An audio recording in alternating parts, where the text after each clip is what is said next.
En RDC, polémique, cosléambule, mais aussi beaucoup de débats autour d'une seule thématique, pour ou contre la levée ou le maintien de l'état de siège. Qui est pour, qui est contre, mais combien on a dépensé pour 3 jours? L'état des sièges. Quel résultat? Beaucoup de débats aussi, ici, avec les journalistes. Bienvenue.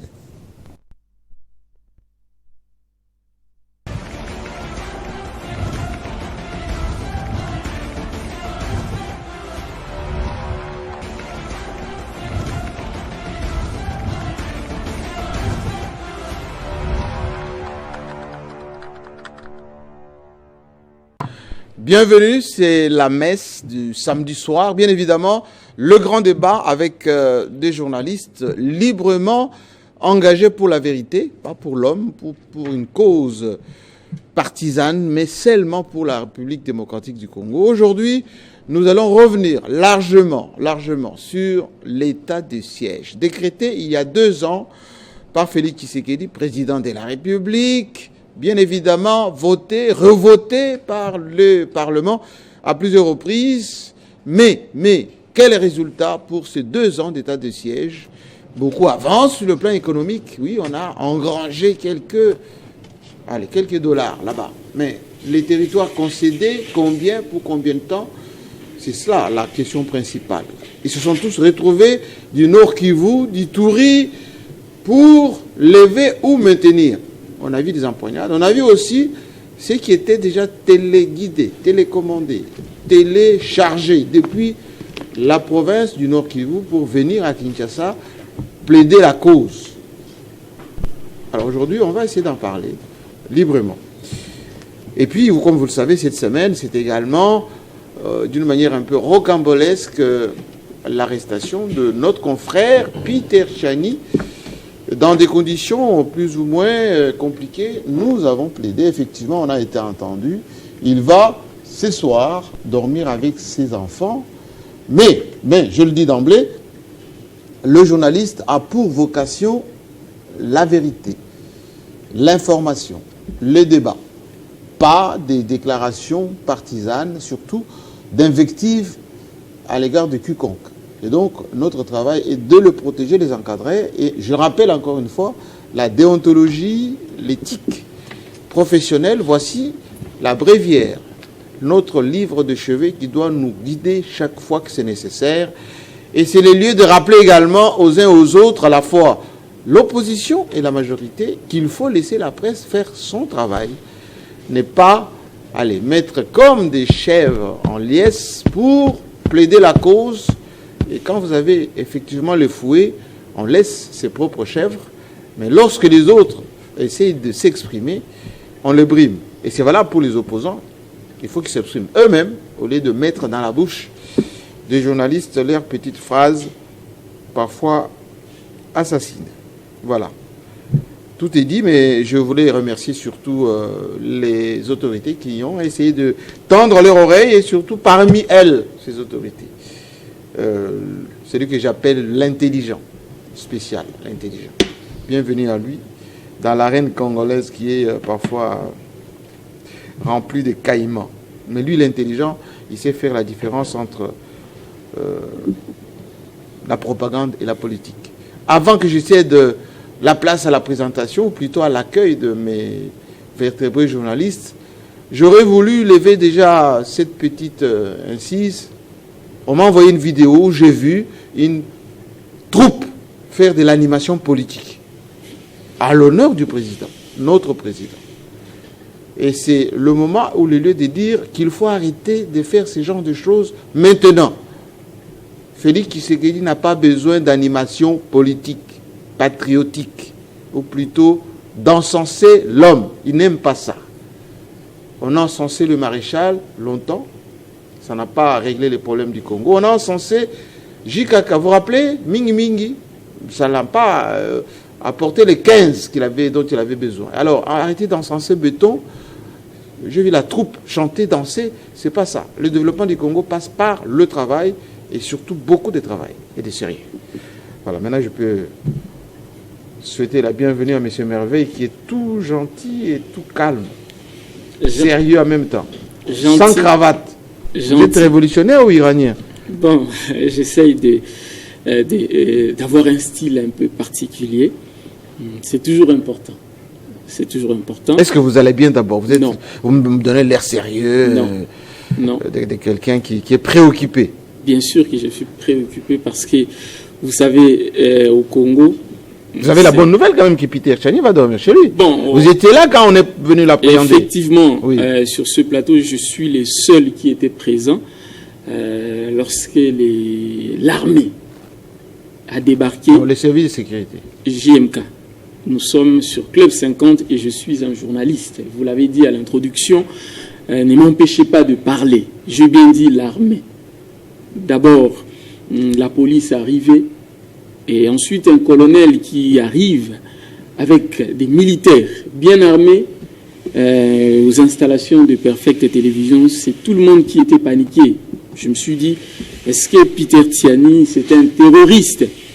Parce qu'après, quand je me renseigne, j'apprends qu'il est là-bas comme renseignant. C'est-à-dire... Oui, tout simplement. On a vérifié ce qu'il fallait vérifier. Et je pense que pour le moment, c'est clos. Pour, en fait, prendre un renseignant, on est obligé de mobiliser autant de militaires armés comme ça. Je crois que les images sont là. Parce que s'il n'y avait pas d'images, on allait croire que moi, je dramatise. Mais c'est grave, JMK. C'est la liberté de la presse qui est menacée. Même si le problème est résolu, mais nous devons en fait condamner la méthodologie. On n'arrête pas un journaliste comme ça. C'était pratiquement de l'enlèvement, JMK. Non, c'était en pleine journée. Et ils avaient un mandat d'arrêt. Non, ils avaient un avis de recherche. Je cite même les noms de ceux qui étaient là. Non, on ne cite pas les noms. Peter Tchiani a présenté une émission avant, Débat pour la Nation. Il a reçu M. Albert Moleka, le DIRCAB du docteur Denis Mukwege, M. Yamba Yamba, le DIRCABA du VPM de l'Intérieur. Il a reçu M. Pati Katanga et le professeur Kalele. Après, pendant qu'il causait avec M. Yamba Yamba, le DIRCABA du VPM de l'Intérieur, c'est là qu'un agent de sécurité débarqua avec un avis de recherche, moi juste à côté. Et lorsqu'on cherchait à comprendre, c'est là qu'on voit un colonel, j'ai bien dit colonel de FRDC. Ne vous répétez pas. Derrière lui, des militaires. Ne vous répétez pas. Et il y a eu ce qu'il y a eu, donc je condamne.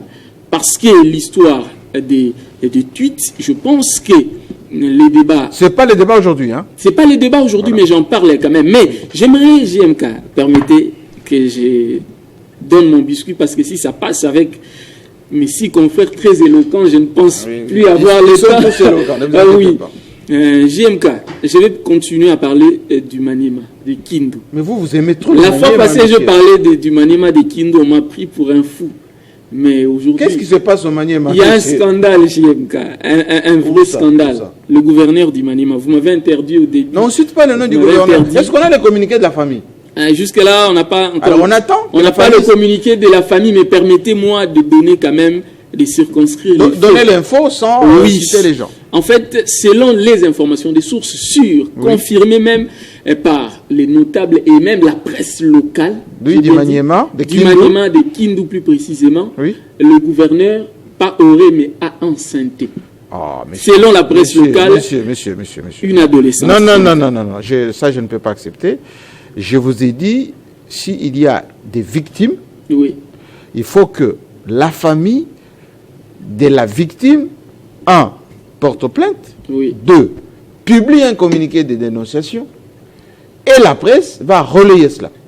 Il n'appartient pas à la presse de dire les faits qui ne sont pas encore qualifiés de délit. Ça peut être de la rumeur. Oui, mais au moment où nous parlons, le procureur, s'il vous plaît, JMK, au moment où nous parlons, le procureur, s'il vous plaît, le dossier est déjà au niveau de la justice. Alors qu'on est la au moment où nous parlons, le dossier est déjà au niveau de la justice, et la presse en parle, c'est dès l'information, parce que c'est une autorité, et lorsque une citoyenne est touchée, ce sont des antivaleurs qu'il faut dénoncer. On ne peut pas empêcher à la presse je suis d'accord d'en parler. Alors, j'aimerais chuter. Je suis bien d'accord. J'aimerais chuter avec un autre dossier. Oui, mais il y a trop de biscuits là, c'est bon. Non, ce n'est pas un biscuit. Non, mais c'est de quoi? J'aimerais chuter avec un autre dossier parce que ce lundi, j'ai vu un extrait de rôle circuler sur les médias sociaux. Oui, Matata Pogno, il est convoqué ou pas à la Cour constitutionnelle? Oui, il est convoqué. Chez Kamuleta. Matata Pogno de chez le président Kamuleta. Matata Pogno de Gracias Mutombo et M. Gobler, si je ne me trompe pas, le DG d'Afrique. Ah, les trois. Le 3. Ok. Voilà, les trois, ils sont convoqués. Mais moi, d'emblée, j'aimerais en fait essayer de placer un mot parce que je vois aujourd'hui les personnes que moi, personnellement, je trouve qui sont animées de mauvaise foi parce que dans ce genre de débats, il faut plutôt se concentrer sur les faits. Les faits sont que, premièrement, la Cour constitutionnelle s'était déjà prononcée... Oui, avec l'arrêt, si je m'appelle RP001. Sur le dossier Matata. C'est Boukangalonzo, n'est-ce pas? Le dossier Boukangalonzo. Alors, cette fois-ci, on a fait venir l'ancien Premier ministre, le directeur général de Congo, Falsitis, et puis l'ancien gouverneur de la Banque centrale. Matata devrait être là, oui. Mais on a vu d'ailleurs à travers les images combien la population de Kindu a refusé que Matata se rende à Kinshasa. Et ça, c'est un signe. Est-ce que ces avocats seront là? Je ne suis pas ici dans les collectifs de Matata, mais je sais simplement en tant que journaliste. Je sais simplement en tant que journaliste que lorsque la population refuse qu'un leader politique se présente, c'est un signe parce qu'en fait la justice est rendue au nom du peuple. Et si ce peuple-là commence à refuser, ça veut dire qu'il y a un problème. Parce que ce qu'on constate, c'est tout simplement de l'acharnement politique. Un candidat président de la République, je crois bien, si je ne me trompe pas, le premier, ça sera déjà le début des dépôts des candidatures. Il paraît qu'il a lui le seuil, hein. LGD. Oui, les LGD il a aligné autant de candidats. Les LGD a non seulement aligné les candidats, mais lui-même aussi, la personne de Matata, aujourd'hui, c'est parmi les candidats potentiels. Et aujourd'hui, avec tout ce qui se passe, ça nous pousse, nous, journalistes, à interpréter qu'en réalité, le pouvoir en place veut empêcher tous les candidats potentiels. Vous avez, par exemple, Matata, vous avez de l'autre côté Moïse Katumbi, avec tout ce qui se passe avec Ensemble également. Donc, ce sont des choses que personnellement je condamne dès l'entame avant d'aborder les autres sujets qui sont évoqués ici. Merci. Ouais, je vous ai consacré du temps. Après, vous allez dire, oh, je suis le mal aimé, etc. Et pendant ces temps, Charles Kankou était de marbre, calme. Je lui dis bienvenue. Merci beaucoup. Et vous éviterez de parler des gens de Lualaba aujourd'hui. Je vous autorise à parler de Fifi Masuka, sauf les autres. Parce qu'elle a fait de meilleures choses là-bas, là-bas. Fifi Masuka. Je sais que les chantiers sont en train d'être inaugurés au fur et à mesure. Bon, vous avez la parole. Je ne vous brime pas. Pour qu'un leadership soit efficace, il faut qu'il y ait des gens qui soutiennent les chefs. Alors, juste vous qui êtes au fait des choses, on veut la remplacer ou pas, Fifi Masuka, là-bas? J'entends de bruit, j'ai même vu une fausse ordonnance disant, oh voilà, une dame là qui est venue de Bruxelles, l'élu de Bruxelles, qui veut remplacer la seule dame qui sait qu'il y a congratulé en public. Voilà. Moi j'ai vu la vidéo. Hein. Donc tout est dit. Le président Tshisekedi a parlé de Madame Fifi Masuka. Qui l'impressionne. Moi je suis beaucoup peiné ces derniers temps. Dans notre pays, c'est vrai que le mal est prégnant depuis toujours. Mais il est triste de voir que toutes les fois que l'on essaye un petit peu de parler en bien de ceux qui font quand même quelque chose, on nous accuse de flatteurs, on accuse des gens de tous les mots, même si... Donc pas de Fifi Masuka quand même, c'est la seule qui fait du bon travail. Donc, les autres gouverneurs sont un peu jaloux. C'est pas grave. Il y a beaucoup de travaillez un peu, hein, monsieur le gouverneur. Je vous aime beaucoup, mais surtout chez moi au Kasaï, là, vraiment... ainsi de suite. C'est comme si, dans ces pays, il faut seulement, lorsqu'il y a des scandales, sextape, détournement... Là, on applaudit. Là, on peut applaudir.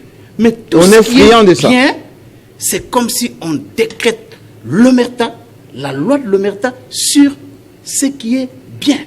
on ne peut pas comprendre que dans un pays comme celui-ci, où il y a beaucoup de bonnes choses qui se font, mais on ne parle pas de ça, on ne peut que mettre l'accent sur les mal. Moi, je ne soutiens jamais cela. Donc, je vous ai vu, j'ai vu une vidéo à vous, hein. C'est il y a 3-4 jours.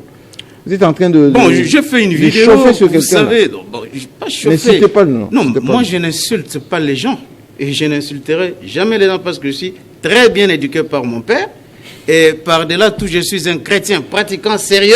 Donc, je n'ai pas intérêt à insulter quelqu'un. Mais je peux quand même formuler des critiques qui peuvent être considérées par moments comme acerbes ou pas, mais des critiques tout simplement. Vous savez, il y a aujourd'hui des journalistes qui se sont spécialisés, je ne sais pas s'ils ont déjà des doctorats ou des masters en insultes, ils insultent tout le monde. Alors, tout le monde, partant du président de la République, première dame, donc ils ne font qu'insulter.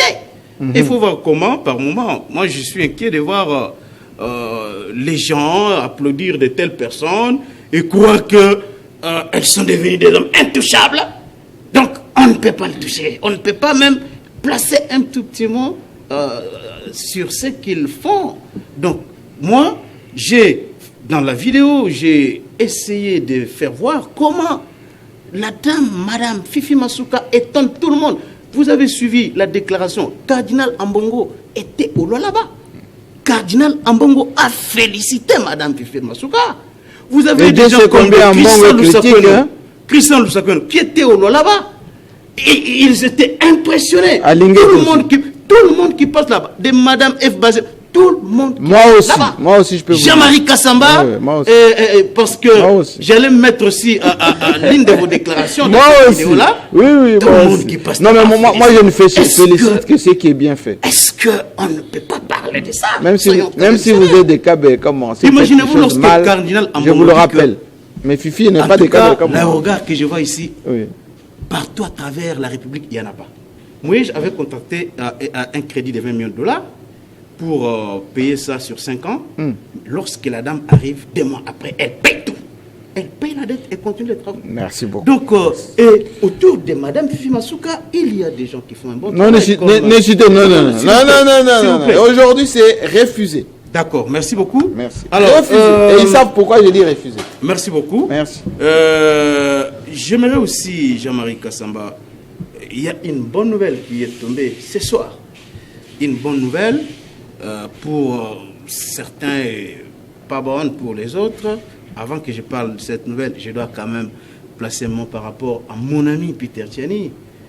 J'étais peiné, choqué de voir ses confrères, ses amis embarqués de cette manière. Aller être arrêtés par des militaires. Parce que j'ai vu une vidéo. Mais elle est là, la vidéo. Effectivement, des militaires. Oui, absolument. Je ne sais pas pour. Est-ce que pour en pleine journée.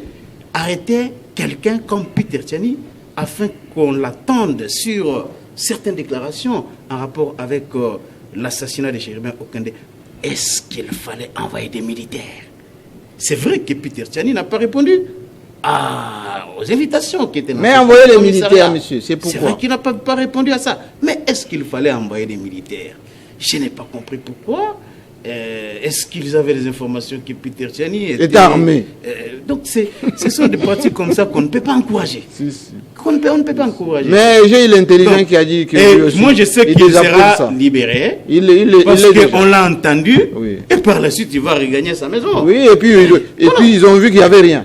Donc, on l'a entendu et je sais qu'il va regagner sa maison. Oui. Donc, ça doit être dit. Mais il y a aussi la nouvelle de l'UNC qui a annoncé officiellement qu'elle va soutenir la candidature de Félix Tshisekedi, c'est quoi? l'Union pour la nation congolaise. Le Vital Kamerhe. Faire de l'ironie ici. Donc, non, mais... Vital Kamerhe et son parti politique, sa famille politique, ont décidé... Ils ont fait le mini-congrès. Les mini-congrès de déclarer Tshisekedi comme candidat. Mais est-ce qu'ils avaient le choix? Ces partis politiques-là à la présidentielle. Est-ce qu'ils avaient le choix? Les poids, lorsqu'aujourd'hui on regarde les paysages politiques, la cartographie électorale, au Kivu là, une fois qu'un acteur politique a les soutiens de Vital Kamerhe, les soutiens de notre poids lourd comme Modeste Bati avec tout ce qu'il a comme machine électorale déployée à travers toute la République, même dans les villages. Mais je ne vois pas celui qui peut vraiment changer la donne dans cette partie-là de la République. Donc, c'est pour dire que c'est... Et bon, je ne sais pas si Mukwege a l'époque politique de Modeste Bahati aussi, ou l'époque politique de Vital Kamerhe. Je ne sais pas. C'est un homme qui a de la notoriété, un homme sérieux, qui mérite beaucoup de respect, un grand personnage de notre pays. Mais du point de vue politique, je ne vois pas Mukwege faire face à Bahati Lukwebo ou bien à Vital Kamerhe en ce qui concerne la popularité. Merci beaucoup. Yves Bouya, sans cravate, en demi-Dakar. Bienvenue. Merci, bonsoir Jean-Marie. Est-ce que vous allez bien d'abord?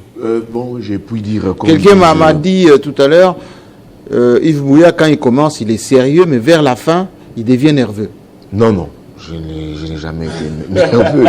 D'ailleurs, je suis cette personne qui concède à des attaques. Des fois, vous concédez? Oui, venant de Charles-Étienne Kankou, que j'ai trouvé très pondéré aujourd'hui dans les dossiers. Très pondéré dans les dossiers Peter Tiani. Le fait qu'il puisse condamner la manière dont il a été embarqué d'abord par la police, les services de sécurité. J'ai vu la police judiciaire, ça, je me suis dit... Et les militaires en armes. Que nous ne sommes pas jusque-là dans un état Jean-Marie, parce que je ne sais pas quelle est cette menace que Peter Tiani représentait. C'est vraiment un Congolais lambda. Quand je dis un Congolais lambda, nous, les journalistes, nous ne sommes pas des célébrités. Nous sommes des Congolais lambda appelés à être auprès de la population. Mais s'il faut prendre un Congolais lambda comme Peter de cette manière-là, je pense que la République n'est pas encore trop avancée. Mais je tiens à vous remercier, Jean-Marie, pour la diplomatie des couloirs que vous faites. Je l'ai dit parce que j'ai échangé avec vous durant toute la journée et j'ai été au courant de beaucoup trop de choses que je refuse d'étaler sur ces plateaux. Je vous dis merci. Mais moi, je ne crois pas encore trop. Je croirai à cette libération de Peter quand je le verrai dehors. À côté de sa femme, des enfants, je dirais, président, j'ai vu. Mais tant qu'il est encore au Niouf, là, avec les gens qui promettent, je ne crois pas. Je vais voir Peter Tiani à l'extérieur. Donc moi, j'ai l'impression que je ne vois pas aujourd'hui l'apport de cette UNPC. J'ai peut-être Merveille qui a été membre de l'UNPC, qui l'est toujours. Tu as démissionné, je pense. Je suis plus rapporté. On a arrêté un journaliste, Peter Tiani, qui est connu dans la corporation, qui a une carte UNPC, et que la corporation pousse ses terres. Les présidents de l'UNPC et toute la structure se sont tous tus. Je vais au ministère de la Communication et Médias. Aucune réaction du ministre Patrick Mouyaya, et ce n'est pas bon. Et qui se démerde, qui mouille maillot, c'est Jean-Marie Kassamba. Alors, j'ai dit, Jean-Marie Kassamba est au-delà de tout.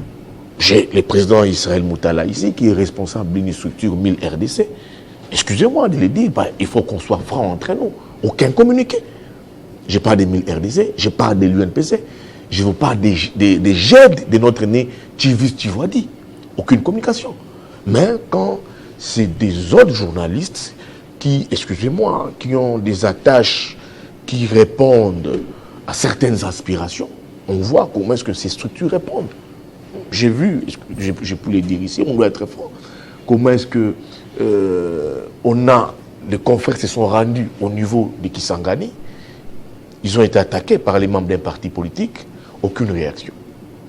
Et parmi ces confrères, il y a des consoeurs et confrères qui sont membres de certaines structures, 1000 RDC ou tout comme pas.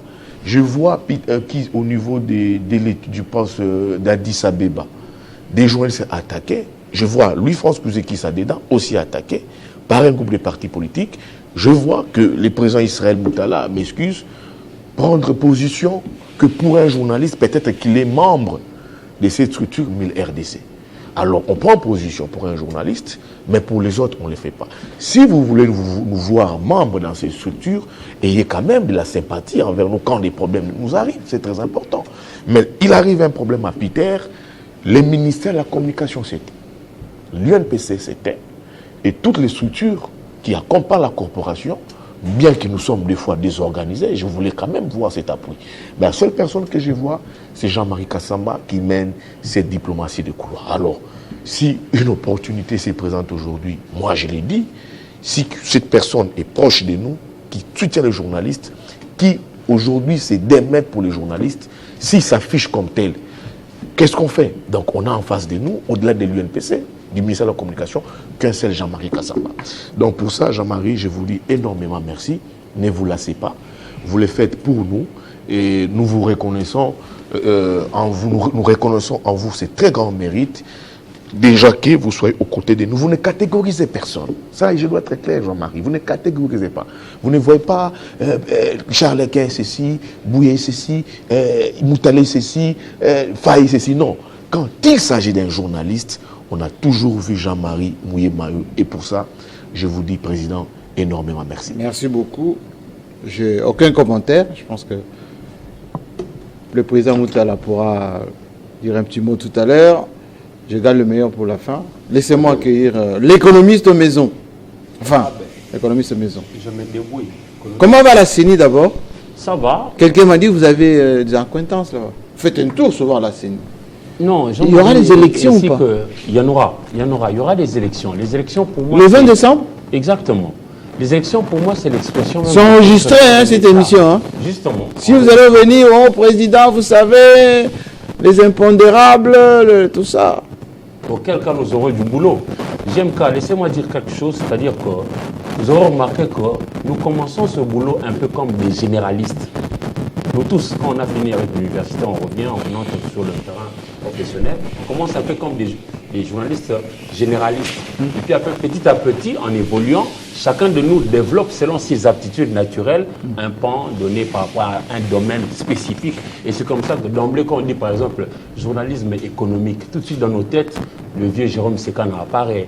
Quand on dit les journalistes qui connaissent un peu les secteurs miniers, tout de suite les Willy Kalinga apparaît, etc., etc. Et vous, quand on parle... Je n'en sais rien. Moi, je ne suis qu'un petit maillon dans la chaîne. C'est aux autres qui... Quand on dit économique, un peu juridique, Moutala sort. Justement. Oui, justement. Et ceux qui consomment ce que nous produisons... Oui, il est là, Nico Fall. C'est-à-dire que c'est notre population qui consomme ce que nous produisons, qui peut dire que X, messieurs, je pense que là, une tendance vers X question de l'actualité. Alors, puisque ça nous tient à cœur, l'économie, nous y sommes.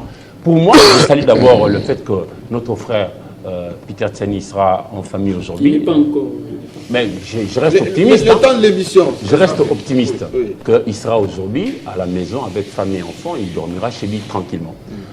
Je suis de ceux qui pensent que notre population nous attend sur deux terrains. La population congolaise a besoin de la paix d'un côté et du pain de l'autre. Avec la paix, nous allons produire notre pain.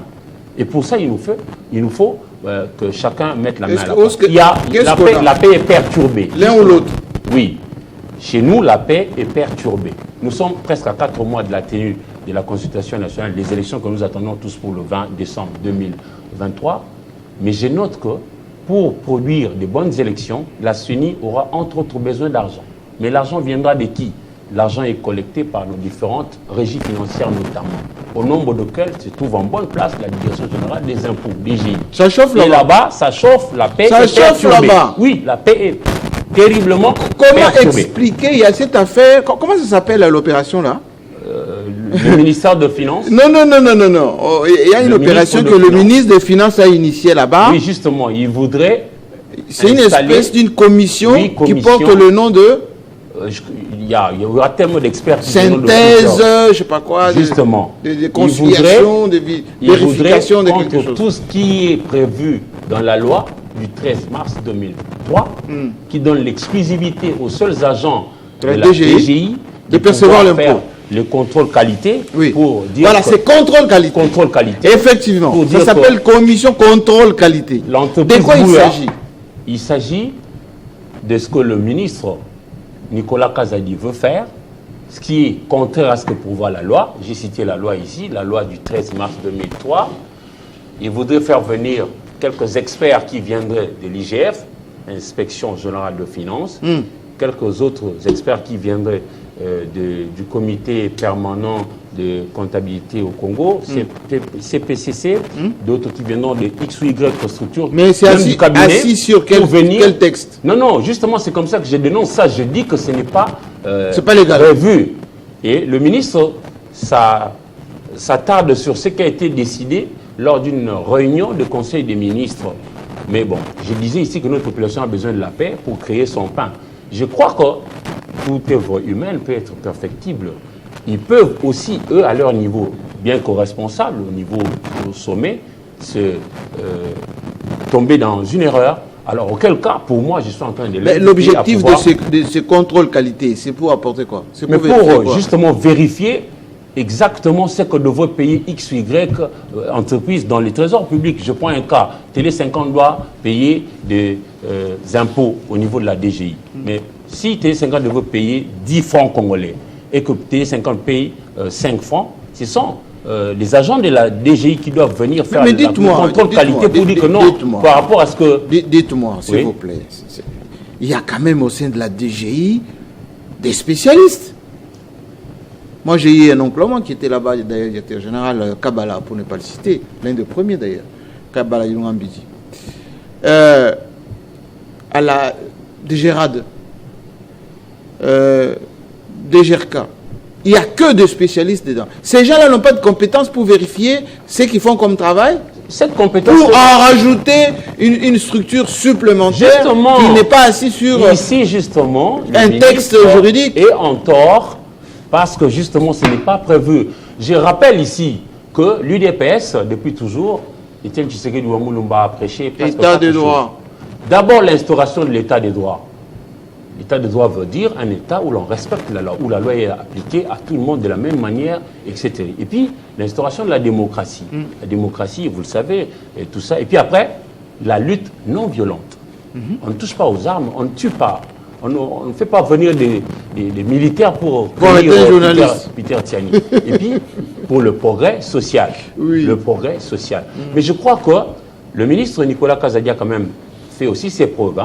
Par exemple, dans le dossier BIAC, j'ai cru entendre que l'on a commencé à désintéresser les agents pour, in fine, aller vers les épargnants. Ça, c'est une bonne chose. On applaudit de deux mains. Mais quand il faut s'approcher à pouvoir à tout prix instaurer cette commission au niveau de la DGI pour perturber la paix là-bas, ça dérange. On se poserait la question, est-ce que le ministre travaille-t-il vraiment pour aider les chefs de l'État à pouvoir... C'est la question parfois. Voilà. Gagner. Est-ce que, monsieur le ministre, vous êtes pour la paix? Ça ne va pas. Parce que nous avons eu un budget, par exemple, de 16 milliards de dollars américains. D'où viendrait l'argent? L'argent viendra notamment de la DGI. Entre de ce que va collecter la DGI, la DGDA, la DGRAD. Mais si vous vous mettez à mal ces gens-là qui sont censés aller sur le terrain pour collecter l'argent, pour que l'État ait le moyen à donner à notre gouvernement à pouvoir réaliser tout ce que nous avons besoin, école, hôpital, route... Alors que nous avons des échanges... Ça ne va pas. Moi, ma crainte, c'est située au fait que s'il n'y a pas de paix là-bas, les agents seront démotivés. Lorsqu'ils sont démotivés, même la projection que l'on a eue de 16 milliards de dollars américains comme budget national pour l'exercice 2023 pourrait ne pas être atteint. Et puis, ça sera vraiment l'échec. Pour le chef de l'État, c'est fort là-bas. C'est lui qui sera comptable devant le peuple congolais dans pas longtemps ici. Et non, Nicolas Kazadi. Justement, c'est non, Nicolas Kazadi. Je l'appelle. Monsieur le ministre, vous êtes interpellé. Rapporter toutes ces décisions. Vous êtes interpellé. On va envoyer quelques caméras à la DGI pour vérifier tout ce qui exactement. Nico Faye, il note quoi? Bonjour Nico Faye. Bonjour. Je dois saluer nos amis qui sont à Libreville, qui nous suivent d'ailleurs quelque part, je pense en famille, ils sont à plusieurs. Ils m'ont dit expressement, Président, faites-nous venir Nico Faye parce qu'il parle bien. Vous avez... Pourquoi les gens vous aiment bien? Pourquoi? Je ne peux pas être jugé par. Saluez-les quand même, ces gens de Libreville. Je salue les amis de Brazzaville. Non, Libreville, au Gabon. Où il y aura élection présidentielle d'ailleurs ce week-end. Incessamment. Oui. Faites des bons choix là-bas. Ah, faites pas la campagne pour les Gabonais. Hein. Non, je dis vous n'êtes pas Gabonais. Faites des bons choix. Je veux dire, l'Afrique est en ébullition. Il y a un candidat unique de l'opposition qui sera en face d'Ali Bongo. On fasse des bons choix là-bas parce que l'Afrique... C'est un enfant qui s'appelle Ondo. L'Afrique traverse des moments de turbulence, de recul. Et pour cela, il faut faire de bons choix. Vous allez bien? Je ne vais pas bien, les pays étant admis aux soins intensifs, il y a beaucoup de choses à dire. Le tableau revient. Je dois rappeler à mon peuple qu'il reste 123 jours pour la tenue des élections, 158 jours pour la fin de mandat, que chacun fasse sa part, que ceux qui ont l'obligation de financer le financent. 85 jours depuis que Salomo Kalonde Escadela a été arrêté. Ah, vous comptez aussi pour Salomo? Dans les conditions. Mais il commence à être jugé, non? Il y a eu oui, mais après, on a commencé à le juger 83 jours après. Non seulement 80 jours après, on se rend compte que la charge principale est abandonnée. Des larmes, là? Des larmes. La fameuse arme. C'est-à-dire... Qui appartient au garde de Matata. On l'avait arrêté pourquoi? Bien sûr, il peut y avoir d'autres charges. Mais où est la charge principale?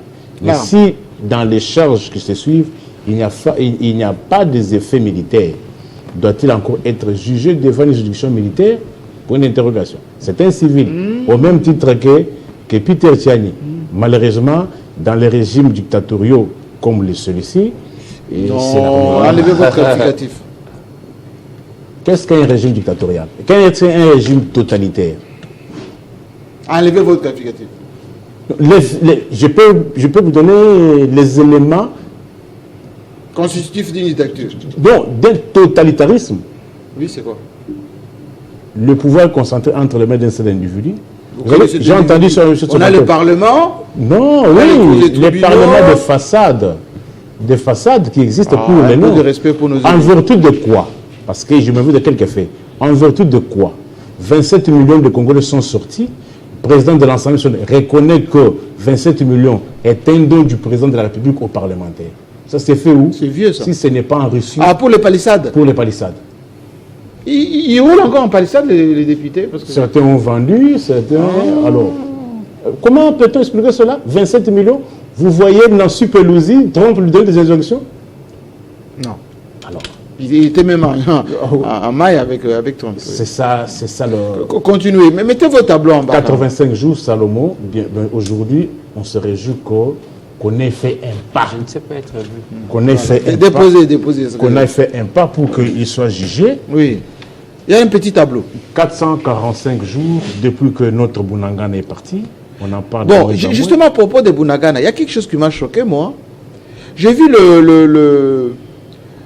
je ne sais même pas quel qualificatif pour lui, bon, je l'appelle seulement. Le militaire, là, enfin, ou ex-militaire FRDC, il est major, capitaine. Il porte le nom de Congo Central. Ngoma. C'est lui qui parle beaucoup, là. Willy Ngoma. Oui, Willy Ngoma.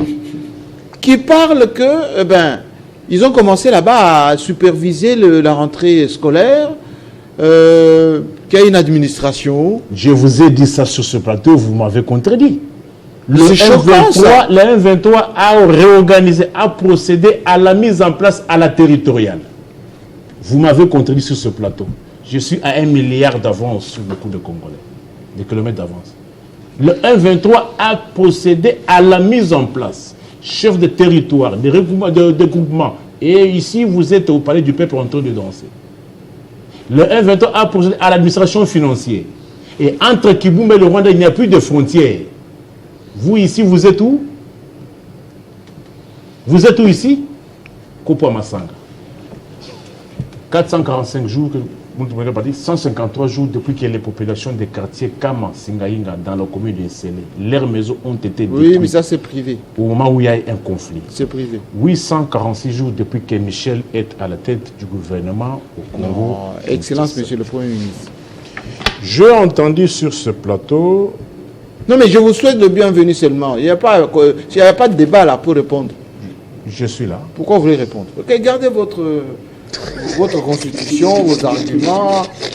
Vous avez déjà noté des choses? J'aimerais placer mon par rapport à ce que j'ai entendu. Sur quoi? Sur Fifi Masuka, Peter Tiani et la situation... Abrégé. Oui, abrégé. Abrégé. Fifi Masuka est à la tête de cette province en violation de la Constitution. Non, mais ça, laissez le ministère de l'Intérieur faire son travail. Le ministère, on vous a dit que le ministère de l'Intérieur, lui, est au-dessus de la loi.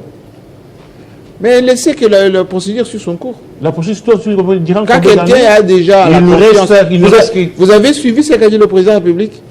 Le président de la République... Félicitations, Madame la Lui gouverneure. aussi n'est pas au-dessus des lois de la République. On ne doit pas aujourd'hui... Mais c'est lui les garants du bon fonctionnement. Le fonctionnement, là, c'est quoi? Des institutions. Alors, les institutions fonctionnent sur base de quoi? Des lois. Mais malheureusement, je vous compare aujourd'hui, la République est régentée par les humains. Bon, avancez. Pitié, arrêtez dans les conditions que nous connaissons. L'affaire qu'on vient de susciter encore sur Matata, sur les autres là, mais où est-ce qu'on va en arriver? C'est pour cela, je suis même tenté à ce qu'on déchire même toutes les règles de la République. Faites pas ça.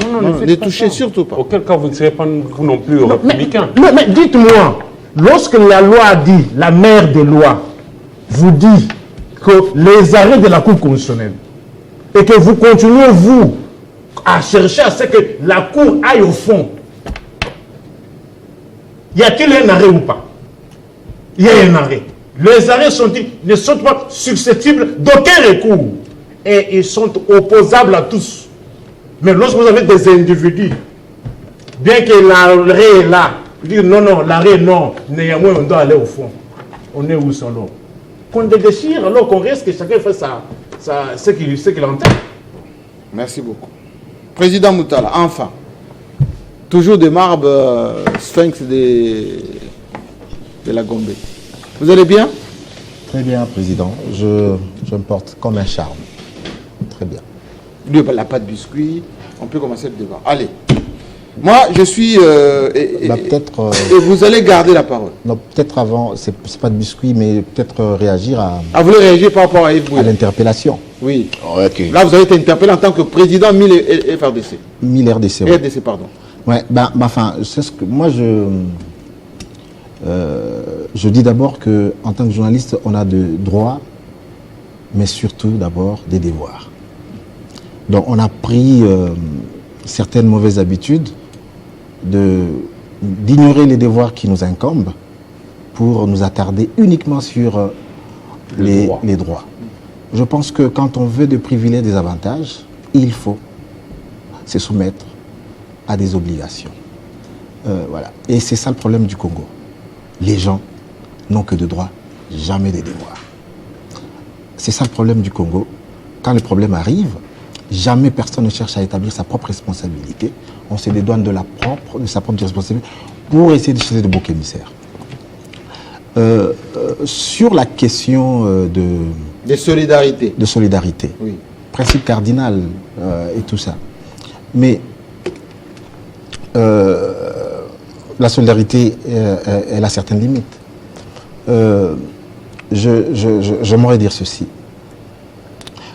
Quand je fais un communiqué pour le journal d'actualité.cd, un dimanche d'ailleurs, et tout ça, c'est parce que c'était une situation assez grave. Il y avait des menaces contre sa personne qui pesaient. Et que, lorsqu'il était à l'aéroport d'Addis Abeba, oui. Il a été obligé, il a été débarqué de l'avion. Oui. Et on l'avait... Il y avait Louis France aussi qui était là-bas. Enfin, je ne connaissais même pas la version. C'est-à-dire que j'ai la version d'abord du patron d'actualité.cd qui m'appelle. J'ai la version du... Moi, je n'écris pas de choses au hasard. Donc, il y a des gens qui viennent solliciter parce que je ne suis pas omniscient. Il me voilà ce qui s'est passé, voilà les faits. Il m'a raconté les faits et il m'a dit qu'il n'a pas pris son avion. Donc, on a traité cette situation là-bas en urgence parce qu'il y avait une menace contre sa personne. On avait promis de lui faire la peau et ainsi de suite. Et donc, la police kenyane est venue et l'a mis à l'abri. C'est comme ça qu'il n'est même pas monté dans son vol qui était prévu d'arriver à 19h. Il devait reprendre, on l'a reprogrammé sur le vol de 21h. Et on savait qui l'avait menacé là-bas? Bon, c'était une délégation des Congolais, de l'UDPS. Mais quand on rapportait d'abord les faits, on disait des agents de sécurité de la présidence qui venaient de Moscou. Enfin, je pouvais mettre en cause une institution qui n'était pas concernée par ça. Donc c'est des informations qui viennent comme ça, les gens sous le coup de l'émotion veulent comprendre. Il fallait que j'aie d'abord la version de la personne qui est en danger. On a parlé avec lui au téléphone, j'ai recueilli des éléments et son patron, et comme ça on a fait un communiqué de presse pour préserver sa vie, parce qu'il ne savait pas où il allait passer la nuit. Et je signale par ailleurs que Stanislas Boujaguer est aussi cité comme renseignant dans cette affaire des tweets. Et il semble que c'était un faux tweet, ces fameux tweets de 14 heures. Oui, je vais revenir sur... Renseignement croisé. Sur alors pourquoi on doit s'acharner sur des tweets qui n'existent pas? Alors dites-moi, oui. Ça c'est le premier incident. Vous êtes les gens, vous avez un groupe de journalistes qui accompagnent Délice Sesanga au Kassai. Oui, sur lequel on a jeté des pierres. On a caillassé le cortège de Délice Sesanga, dans lequel se trouvaient des journalistes. Élisée Oudj en particulier. Exactitude des faits. Pourquoi est-ce que les gens veulent toujours amalgamer tout? L'exactitude des faits. On ne s'est pas attaqué à des journalistes intuito personne parce qu'ils avaient cette escalites. Non. Les gens qui ont caillassé le convoi de Sesanga ne savaient même pas qu'il y avait des journalistes X ou Y dans... Non. C'est Sesanga qu'on caillassé, le convoi de Sesanga qu'on caillassé, dans lequel se trouvaient notamment des journalistes. La nuance est de taille. Donc si des gens s'attaquent à des gens parce que ils exercent le métier, oui, ça c'est notre... Mais là, on attaquait pêle-mêle. Il y avait des cuisiniers, il y avait son garde du corps. Est-ce que maintenant, voilà, alors, là, on peut faire... C'était un climat d'intolérance générale au Kassai contre les gens qui sont contre Félix Tshisekedi. Ce climat d'intolérance générale au Kassai, les gens qui étaient dans sa délégation en ont pâti. Voilà les faits. Bien. Voilà les faits. Donc, remettons les choses dans leur contexte et on n'ira pas. Revenons sur le cas de Peter Tiani. Peter Tiani, c'était une convocation de... Une invitation d'abord. Une invitation de la police. Oui. Il a filmé lui-même là-bas. Il a calmé les gens. Il est parti. On savait tous qu'il y a une convocation. Vu et filmé. Dites-moi, quelqu'un m'a dit ici que c'était une interpellation irrégulière. La police a le droit de détenir quelqu'un pendant 48 heures, après convocation. Il peut, à une invitation d'ailleurs, on peut ou ne pas répondre. Mais on peut envoyer un mandat d'amener. Donc voilà. Voilà ce qui s'est passé. Donc pour moi, j'ai toujours dit... Mais les conditions quand même, c'est déplorable. Ouais, avec les militaires, armés, tout ça. Moi, je suis d'accord. Oui. Mais c'est ce que nous avons un problème. On n'est pas contre l'invitation. On n'est pas contre qu'il soit invité, mais aller le chercher en tant que civil. Nous avons un problème général du protocole. Si je vous pose la question, nous, en tant que journalistes, c'est le débat qui doit nous animer ici. Ce n'est pas de prêcher pour notre propre chapelle. C'est de voir dans quelles conditions on interpelle les Congolais, quels qu'ils soient. Parce que la dignité, elle n'a pas de catégorie sociale. Tous les Congolais ont droit à la dignité. Quel est le protocole en RDC pour interpeller quelqu'un? Est-ce qu'il faut une escouade, il faut un escadron? Est-ce que voilà, c'est quoi? Parce que là, vous avez des OPJ de la police judiciaire, vous avez des policiers, vous avez... Bref, c'est quoi? C'était quoi? Parce que Peter... Évidemment. Mais que les gens respectent tout simplement le protocole le plus élémentaire. Mais d'abord, c'est lequel le protocole? Parce qu'aux États-Unis, quand vous arrivez d'abord, le protocole, c'est vous passez les menottes. C'est différent de la France, par exemple.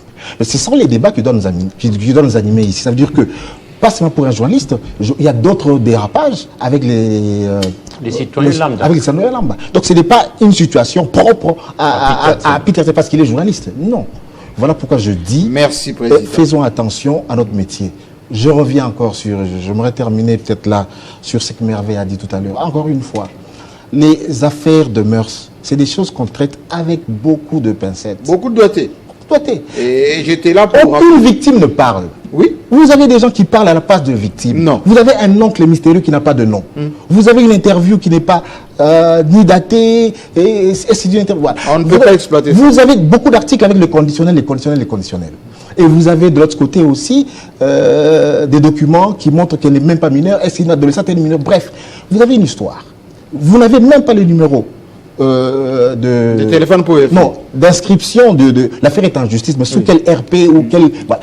Il faut prendre des précautions. Les gens précautions. Le droit même de la personne qui est incriminée. Aucun article n'indique que non, on a essayé de contacter le gouverneur vous a donné sa version. Non. Vous avez des informations incomplètes. Vous avez des informations à charge, uniquement à charge. Et les gens prennent le loisir de les reprendre. Et vous avez vu qu'on a fait les regards. Et voilà. Et donc, quand nous lisons notre code, nous disons aux gens, faites attention, ne faites pas ci. Et voilà. Et j'aimerais dire encore pour terminer que notre association, l'association première pour défendre les journalistes qui est équipée, qui a des observateurs, c'est Journalistes sans danger. Nous, on vient en appoint à Journalistes sans danger. On vient en appoint à l'UNPC. Nous ne sommes pas les garants de la déontologie, de l'éthique. Les autres ont des problèmes. Section UNPC, Kinshasa. Et nous, on vient en appoint. Ce n'est pas notre rôle de nous occuper de ces questions Merci, Président. JMK, s'il vous plaît. Non, c'est pas un débat. Non, c'est pas un débat, mais c'est très important. Non, c'est fini. Par rapport non. JMK. Non, pas par rapport au deuxième point. Par rapport, mais le débat commence. Oui, je sais, JMK, mais c'est très important. Par rapport au premier cas évoqué par le président Moutala concernant les cas, par exemple, de Louis France et de mon confrère d'actualité.cd. En tout cas, à mon humble avis, je pense que le président Moutala dise ici qu'il n'a vu ou qu'il n'avait pas d'éléments que pour les confrères d'actualité.cd, à mon humble avis, c'est de l'hypocrisie. Pourquoi je dis cela? Parce qu'il y a eu une photo prise d'ailleurs par les confrères d'actualité.cd. Les trois, s'il vous plaît, c'est très important. Non, mais si on laisse passer ça, finissez. Avec les confrères d'actualité.cd. Tweeté par tout le monde. C'est vrai qu'il n'était pas obligé de dire la garde républicaine ou en tout cas les proches de Tshisekedi. Mais en tout cas, quand il y a 3 journalistes, j'ai bien dit 3 journalistes, bien que vous êtes une structure d'appoint, vous ne pouvez pas faire un communiqué rien que pour les 2 journalistes et laisser l'autre. Alors que lorsque nous tous nous avons alerté, nous l'avons fait pour tous les journalistes. La solidarité dont il s'agit ici ne concerne pas d'abord l'UNPC ou GED. Ça nous concerne d'abord nous de manière générale en tant que journalistes. Normalement, le principe de solidarité, parce que lorsqu'on parle du code de déontologie, ça n'a rien à voir avec GED d'abord ou UNPC d'abord, c'est pour tous les journalistes, tout celui qui a une carte de presse. Alors, ne pas soutenir un confrère en danger, et c'est violer justement déjà le code de déontologie. Ce qui est arrivé à Peter, qu'il ait raison ou tort, d'abord, si vous allez même chez les avocats, on condamne d'abord. Et ensuite, à l'interne, maintenant, on cherche à savoir est-ce que quelqu'un a violé les codes, ou vrai ou faux. Nous les sanctionnons à l'intérieur. Donc je pense que lui, en tant que président, il a déjà intégré. Il a intégré en tant que président.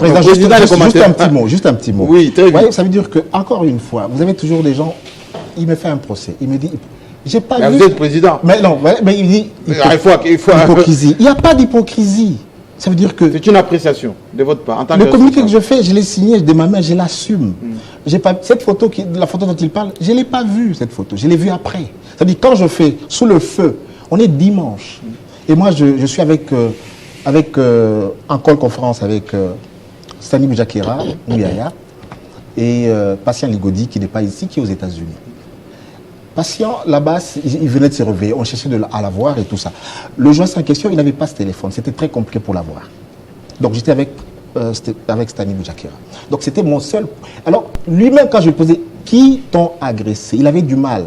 Il disait, tantôt, une délégation de l'UNPS qui revenait de la Tanzanie, tantôt, la garde républicaine qui venait de Moscou, l'équipe d'avance.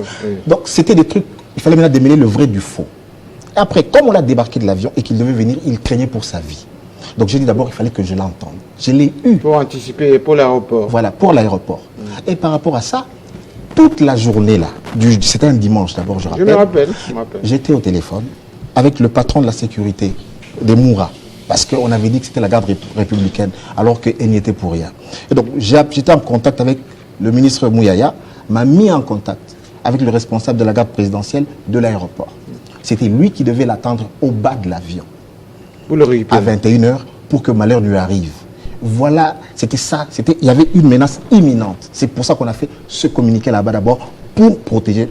Je ne savais même pas. Alors, moi, quand je lui ai posé la question, il m'a dit qu'il filmait. Voilà parce qu'on l'avait arrêté, on l'avait arraché le téléphone. Donc, l'altercation qu'il y avait avant, je ne savais pas. Je ne connaissais pas les circonstances. Il m'a dit que pourquoi est-ce qu'on t'a agressé? Il filmait. Donc j'ai les audios, j'ai tout. J'étais même pas sur WhatsApp.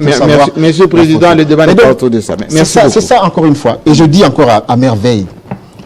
C'est ça le problème, c'est que je dis ceci. Si moi aujourd'hui, Israël Moutala, on m'arrête pour des faits de droit commun, faisons la part de choses entre Israël Moutala, qui serait attiré en justice pour vol, pour menace, pour ceci, et Israël Moutala, à qui on empêcherait d'exercer son métier. Voilà un peu, moi j'aimerais qu'on fasse un distinguo entre les actes attentatoires à l'exercice de notre profession et les infractions de droit commun. N'amalgamons pas tout, c'est ça le problème. Voilà pourquoi je dis encore une fois... La précision et détail. La précision par rapport à ma ligne de conduite, c'est celle-là. Donc, moi, je dis toujours aux gens d'abord, commencez d'abord par connaître l'exactitude des faits. Parce que si moi, je fais un communiqué orienté avec des faits biaisés, je jette le discrédit sur l'ensemble de l'association. Et ça n'engage pas que moi. Et donc, il faut absolument, avant de signer un document, que je sois sûr que ce que je dis ne va pas être contredit. Merci beaucoup. Maintenant, on peut commencer le débat et je vais poser une question directe à Charles Kinkankou, toujours des Mares et Calme. Cette semaine, 3 jours, au niveau du Palais du Peuple, des délégués qui sont venus de l'Ituri, Nord Kivu, on a même pris des gens de Kinshasa d'ailleurs, pour évaluer l'état de siège et décider s'il faut lever ou maintenir. Et bon, au moment où on fait cette émission, le rapport est déjà terminé de cette commission, cette table ronde, remis au président Tshisekedi. Mais les bruits, enfin, les lamentations, c'est qu'a dit Nico Faye tout à l'heure, les gens de là-bas, Rutshuru, Bunagana, Massissi, Ituri aussi, disent on n'a pas vu les effets. Charles Kinkankou dit quoi? Vous voulez que je dise quoi? Lever ou maintien? Appréciation du bilan. Est-ce que nous pouvons, sur ces plateaux, avoir... Non mais en congolais libre, expression libre. Les instruments qu'il faut pour évaluer comme il se doit l'état des sièges, c'est une question. C'est une question. Vous allez me permettre, Jean-Marie Kassamba, je vais revenir sur ça. Moi, je suis par moments scandalisé d'apprendre des choses sur ces plateaux. Des choses. Des déclarations tapageuses. Dans un style creux, pompeux. C'est ça qu'on vous reproche. État vos qualificatifs, creux, pompeux. Qui a fait des choses comme ça? Vous, en tant qu'intellectuel, il y avait quand même quelques notions, quelques éléments notionnels d'un État, des États. Qu'est-ce qui vous a choqué? Qu'est-ce qui vous a choqué? Pouvez-vous vraiment, qu'est-ce qui vous a choqué sur ces plateaux, pouvoir accepter que l'on dise de la RDC que c'est un État totalitaire? C'est faire preuve d'une défendez votre point de vue. Défendez votre point de vue. L'État totalitaire, défini comme un État où règne un parti unique qui a la concentration du pouvoir, où il y a le monopole de gestion des éléments de communication des masses, où l'État contrôle à la fois la vie publique et la vie privée. Ça, c'est l'État totalitaire, la RDC, c'est ça. Vous voyez ces caractéristiques-là en RDC?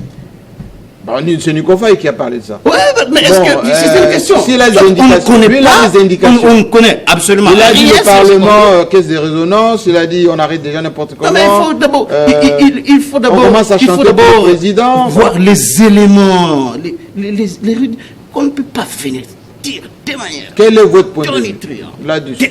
Vous lui répondez. On est dans un État totalitaire. Mais non, c'est bon, vous avez condamné. Répondez-lui. C'est inacceptable. Pour le rencontrer. J'aurais voulu que vous puissiez faire un recadrage, mais malheureusement, non. Vous avez laissé. Mais c'est ça la démocratie. Débiter. Comme vous dites, nous sommes dans une démocratie. Il s'exprime et vous répondez. Voilà, je voulais préciser cela. Alors, s'il a une définition de l'État totalitaire, quand il prendra la parole, qu'il parle de ça ici et on va engager un débat là-dessus. Et je crois qu'on a des hommes intelligents ici, comme Eric ici, comme Israël Moutala ici, On est là pour engager un débat. Oui, non, vous aussi. On a des intelligents de ce pays ici, dans cette corporation, qu'on engage un débat pour voir si on est dans un état de... Revenez à ma question. Revenez à ma question. Revenez à ma question. Alors, état de siège. Oui. État de siège, il y a des faiblesses, mais on doit noter aussi des réussites. C'est vrai qu'aujourd'hui, les objectifs qui étaient assignés à cet état de siège n'ont pas été tous atteints, parce que le président Tshisekedi, en décrétant le 6 mai 2021... Vous vous rappelez son discours? Il voulait... On a les images. Il a voulu que l'on puisse, même si pas mettre complètement fin à l'activisme des groupes armés dans les Kivu et dans les Nord Kivu et l'Ituri, mais qu'on en réduise un peu. Mais aujourd'hui... Une petite question, vous allez continuer. Lorsqu'il a fait le discours là pour lancer et installer l'état des sièges, il y avait combien de groupes armés? Et aujourd'hui, il y en a combien? Voilà pourquoi j'ai dit ici qu'on n'a pas tous les instruments pour évaluer comme il se doit. Il avait dit aussi qu'il faut en finir avec la guerre. Réussite ou pas. Oui. Parce qu'aujourd'hui, moi je ne peux pas avancer des chiffres. Je ne sais pas s'il y a des gens ici qui peuvent dire qu'il y avait autant de groupes armés en mai 2021 et aujourd'hui on en a autant. S'il y a des gens ici qui ont ces détails-là, c'est bien qu'ils le donnent. Mais moi je n'ai pas ça. Mais je sais que en mai 2021, avant mai 2021, il y avait des images atroces qui inondaient la toile chaque jour. Des femmes décapitées, des enfants empalés. C'était comme ça chaque jour. Des villages incendiés. C'était comme ça chaque jour. On se posait même la question, est-ce qu'aujourd'hui, si vous avez des images comme ça, comme ça fut le cas à l'époque, vous pouvez nous les montrer parce qu'on les recevait dans nos téléphones chaque jour. Mais qui chiche, c'est avant ou après l'état des sièges? Je dis bien que la manière dont on voyait les atrocités à cette époque-là, et maintenant, en tout cas, c'est pas la même intensité. C'est peut-être parce que on n'a pas accès à ces zones. Peut-être que quand les gens sont tués, on n'a pas d'image. Oh, mais c'était ces gens-là eux-mêmes qui publiaient ces images-là. Ils se sont fatigués. Ils visaient quoi en publiant ces images-là régulièrement, chaque jour? Pourquoi ils ne publient pas ça aujourd'hui? Est-ce que les objectifs ont changé? Est-ce que si hier, ils publiaient ces images-là pour terroriser le monde, pour démontrer leur force, aujourd'hui, ils ne veulent pas de ça? Ils ont aujourd'hui pitié de la population ou quoi? Voilà pourquoi, moi, je peux dire qu'il y a un travail. Non, je ne peux pas parler comme ça, dire que c'est une réussite. Je dis bien qu'il y a des faiblesses, mais on ne peut pas dire que l'état des sièges n'a rien produit. Nous avons tout suivi ici, même s'il y a certaines personnes qui ne veulent pas reconnaître cela. Mais on a vu qu'au moment où l'état des sièges était décrété quelques mois après, il y a eu au Rwanda des conséquences au plan économique. Au plan économique. Et ça a été annoncé par tout le monde. Aujourd'hui, le Rwanda est toujours exportateur. Hein? Aujourd'hui, nous savons que c'est l'état de siège qui a fait que Kagame puisse aller du côté de M23 pour continuer à piller nos ressources à travers les M23. C'est pas lui le créateur de M23, comment il va aller? Oui, mais c'est lui le créateur de M23. C'est lui-même M23. Non, mais c'est pas aller du côté de M23. Ce sont les Rwandaises qui nous attaquent. Moi, elle le dit tout le temps. Tout le temps. Oui, le trafic. Il n'est pas allé. Ce sont ces gens. Non, mais il a ressuscité les M23, si vous voulez que je m'exprime en ces termes-là. À l'époque où l'état de siège a été décrété, on ne parlait pas du M23, on parlait des ZADF dans l'équipe. On parlait des ZADF qui tuaient chaque jour et aussi d'autres groupes armés, les Codeco, Zaïre et tout ça dans l'Ituri. On ne parlait pas du M23. Le M23 est venu après que l'état de siège ait été décrété. Alors aujourd'hui, moi je sais que c'était prévisible qu'à l'approche des élections, cet état de siège absolument devrait être élevé. Et je ne serais pas surpris de voir l'état de siège levé parce que il y a beaucoup des revendications des acteurs politiques et autres qui veulent à ce que l'état de siège soit levé afin qu'ils aient tous les moyens donc si je comprends bien, vous n'avez pas apprécié le bilan ou pas de l'état de siège? Non, mais je l'ai dit ici, j'ai dit que l'état de siège a des faiblesses, mais on ne peut pas dire que l'état de siège n'a rien résolu comme problème. Voilà pourquoi j'ai donné ici un exemple de l'activisme des ADEF à l'époque dans Béni Boutembo. Ce n'est pas la même chose aujourd'hui. On a noté. Yves Bouya. Jean-Marie, j'ai brièvement écouté. Je sais que vous étiez contre l'arrivée de l'EAC et l'état de siège. L'état de siège, l'EAC, j'ai toujours été contre. Et au finish, vous étiez partisan de mercenaires, je me rappelle. L'histoire m'a toujours donné raison. Jean-Marie, j'ai brièvement suivi le président Israël Moutala ici. J'ai également suivi Merveille. Tout se résume autour de la solidarité. C'est très important. Ne revenez pas sur le débat. Non, Jean-Marie, c'est très important. Déjà oui, je sais. Oui. Tous ici, nous avions condamné la manière dont Peter a été arrêté. Autant que aussi, demain après-demain, je suggère au président Moutala, qui est à la tête d'une grande structure 1000 RDC, d'apporter cette solidarité. C'est très important pour les confrères, surtout que nous sommes encore trop jeunes, nous sommes une nouvelle génération montante dans cette corporation. Vous sortez, vous allez laisser cette profession, Jean-Marie, mais il faut qu'on soit toujours ensemble, together. Ce qui est arrivé aux journalistes au niveau de l'Éthiopie, autant que 1000 RDC a écrit, autant que aussi 1000 RDC, son président pouvait aussi l'écrire pour les confrères qui étaient chez Sessanga, qui ont accompagné Sessanga.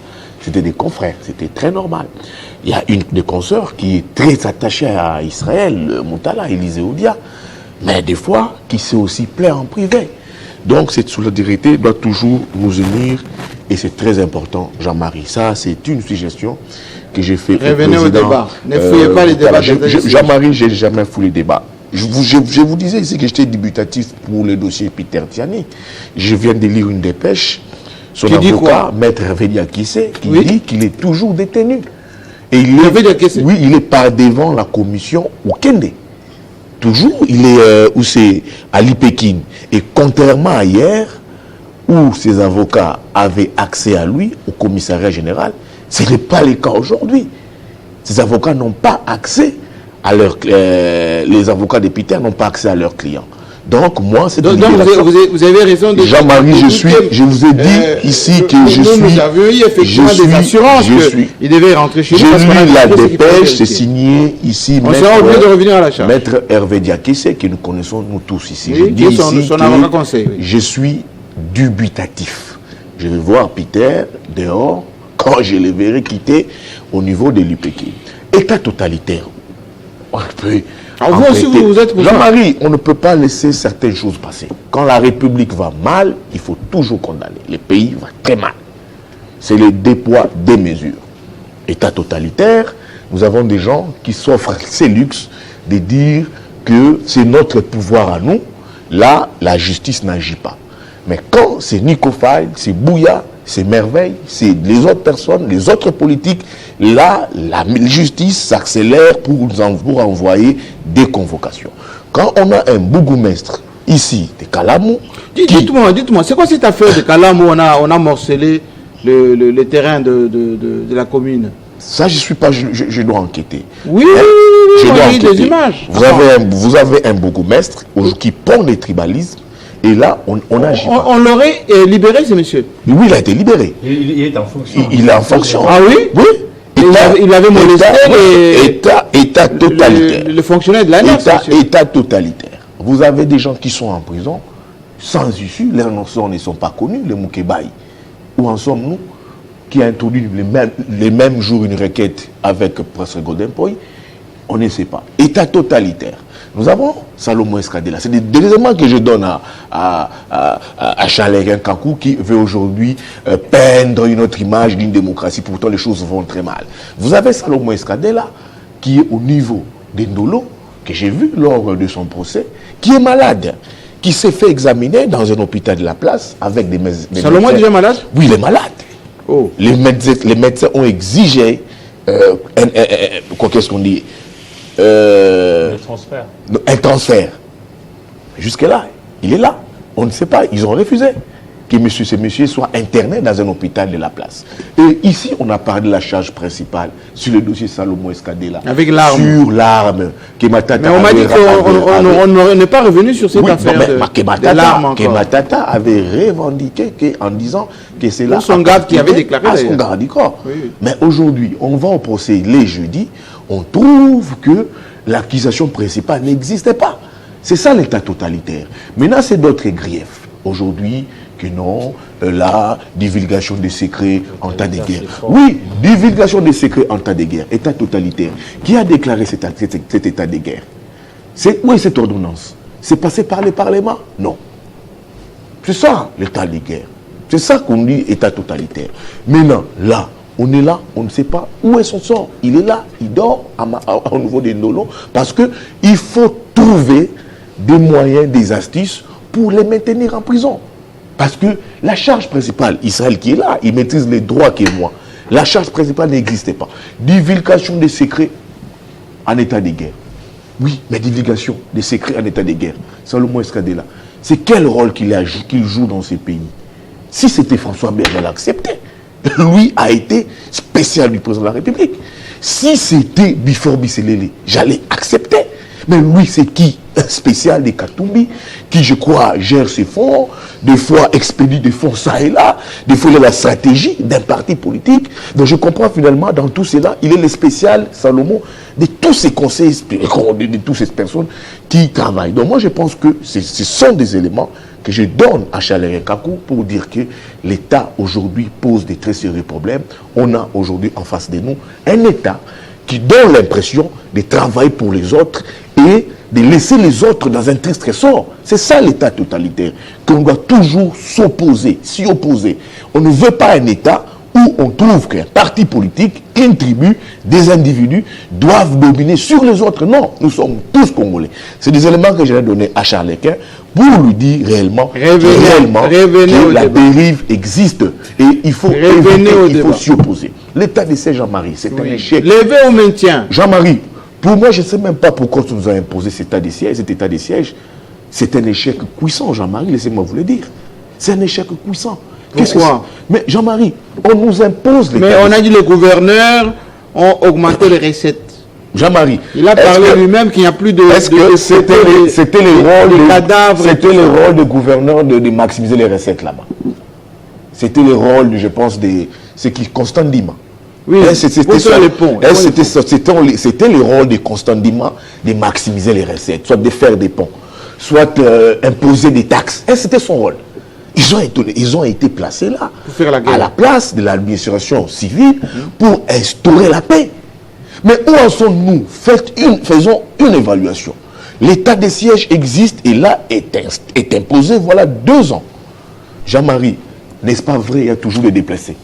Il y en a toujours 2 ans après. Faisons cette évaluation. Surtout dans les Massissi, beaucoup. Dans les Massissi. Oui, l'état de siège, oui.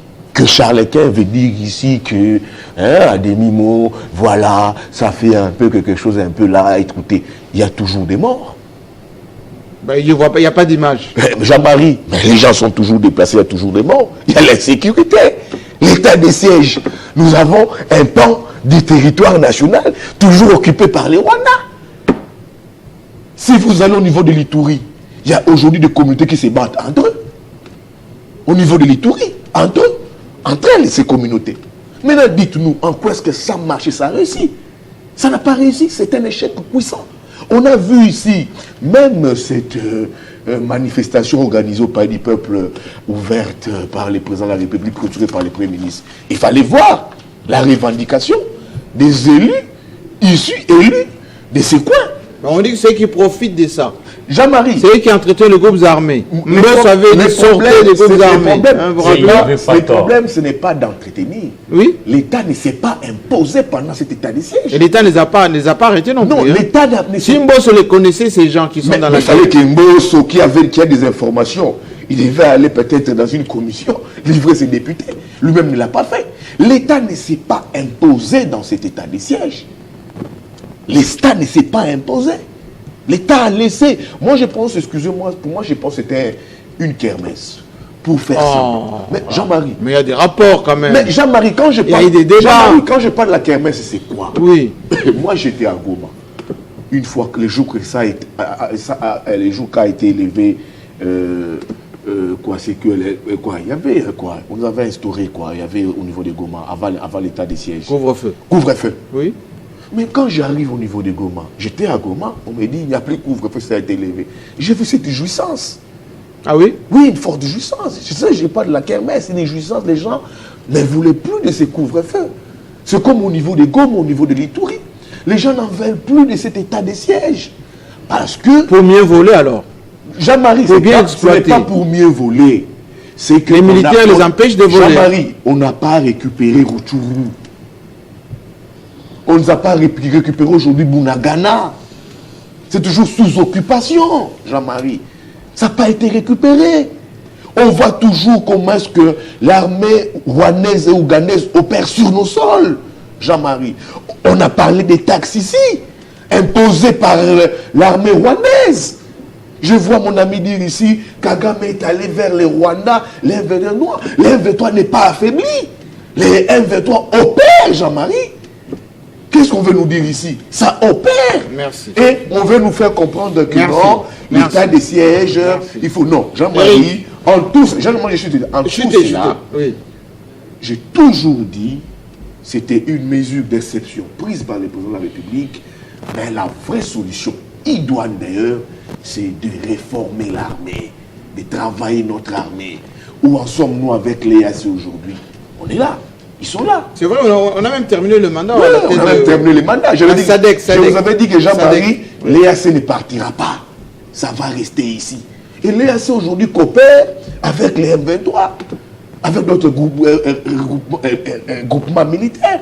Aujourd'hui, là, les FARDC ne contrôlent pas certains territoires. C'est l'EAC et les M23. Ça a échoué. Donc, on doit réellement résoudre ces problèmes en réformant notre armée. Et Jean-Marie, je pense que ça serait ça la solution. Eric.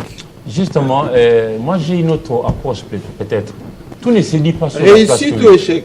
Je ne sais pas dire si c'est une réussite Vous êtes comme Charles ou échec. Pourquoi je le dis? Nous vivons ici à Kinshasa, où il y a une relative paix. Oh, vous êtes journaliste. Justement. Mais les questions sécuritaires sont d'une importance très capitale que je ne peux pas l'aborder comme ça en n'ayant pas suffisamment d'éléments qu'il faut. Et surtout que la primeur de tout ce qui a été décidé a été remis entre... Mais ça ne vous empêche pas de réfléchir. Je veux bien. Mais seulement, moi je suis plutôt d'une autre lecture. Je fais remarquer une chose. Généralement chez nous, lorsque les gens se rencontrent, ils discutent bien, ils parlent bien, ils s'accordent aussi sur de bonnes choses.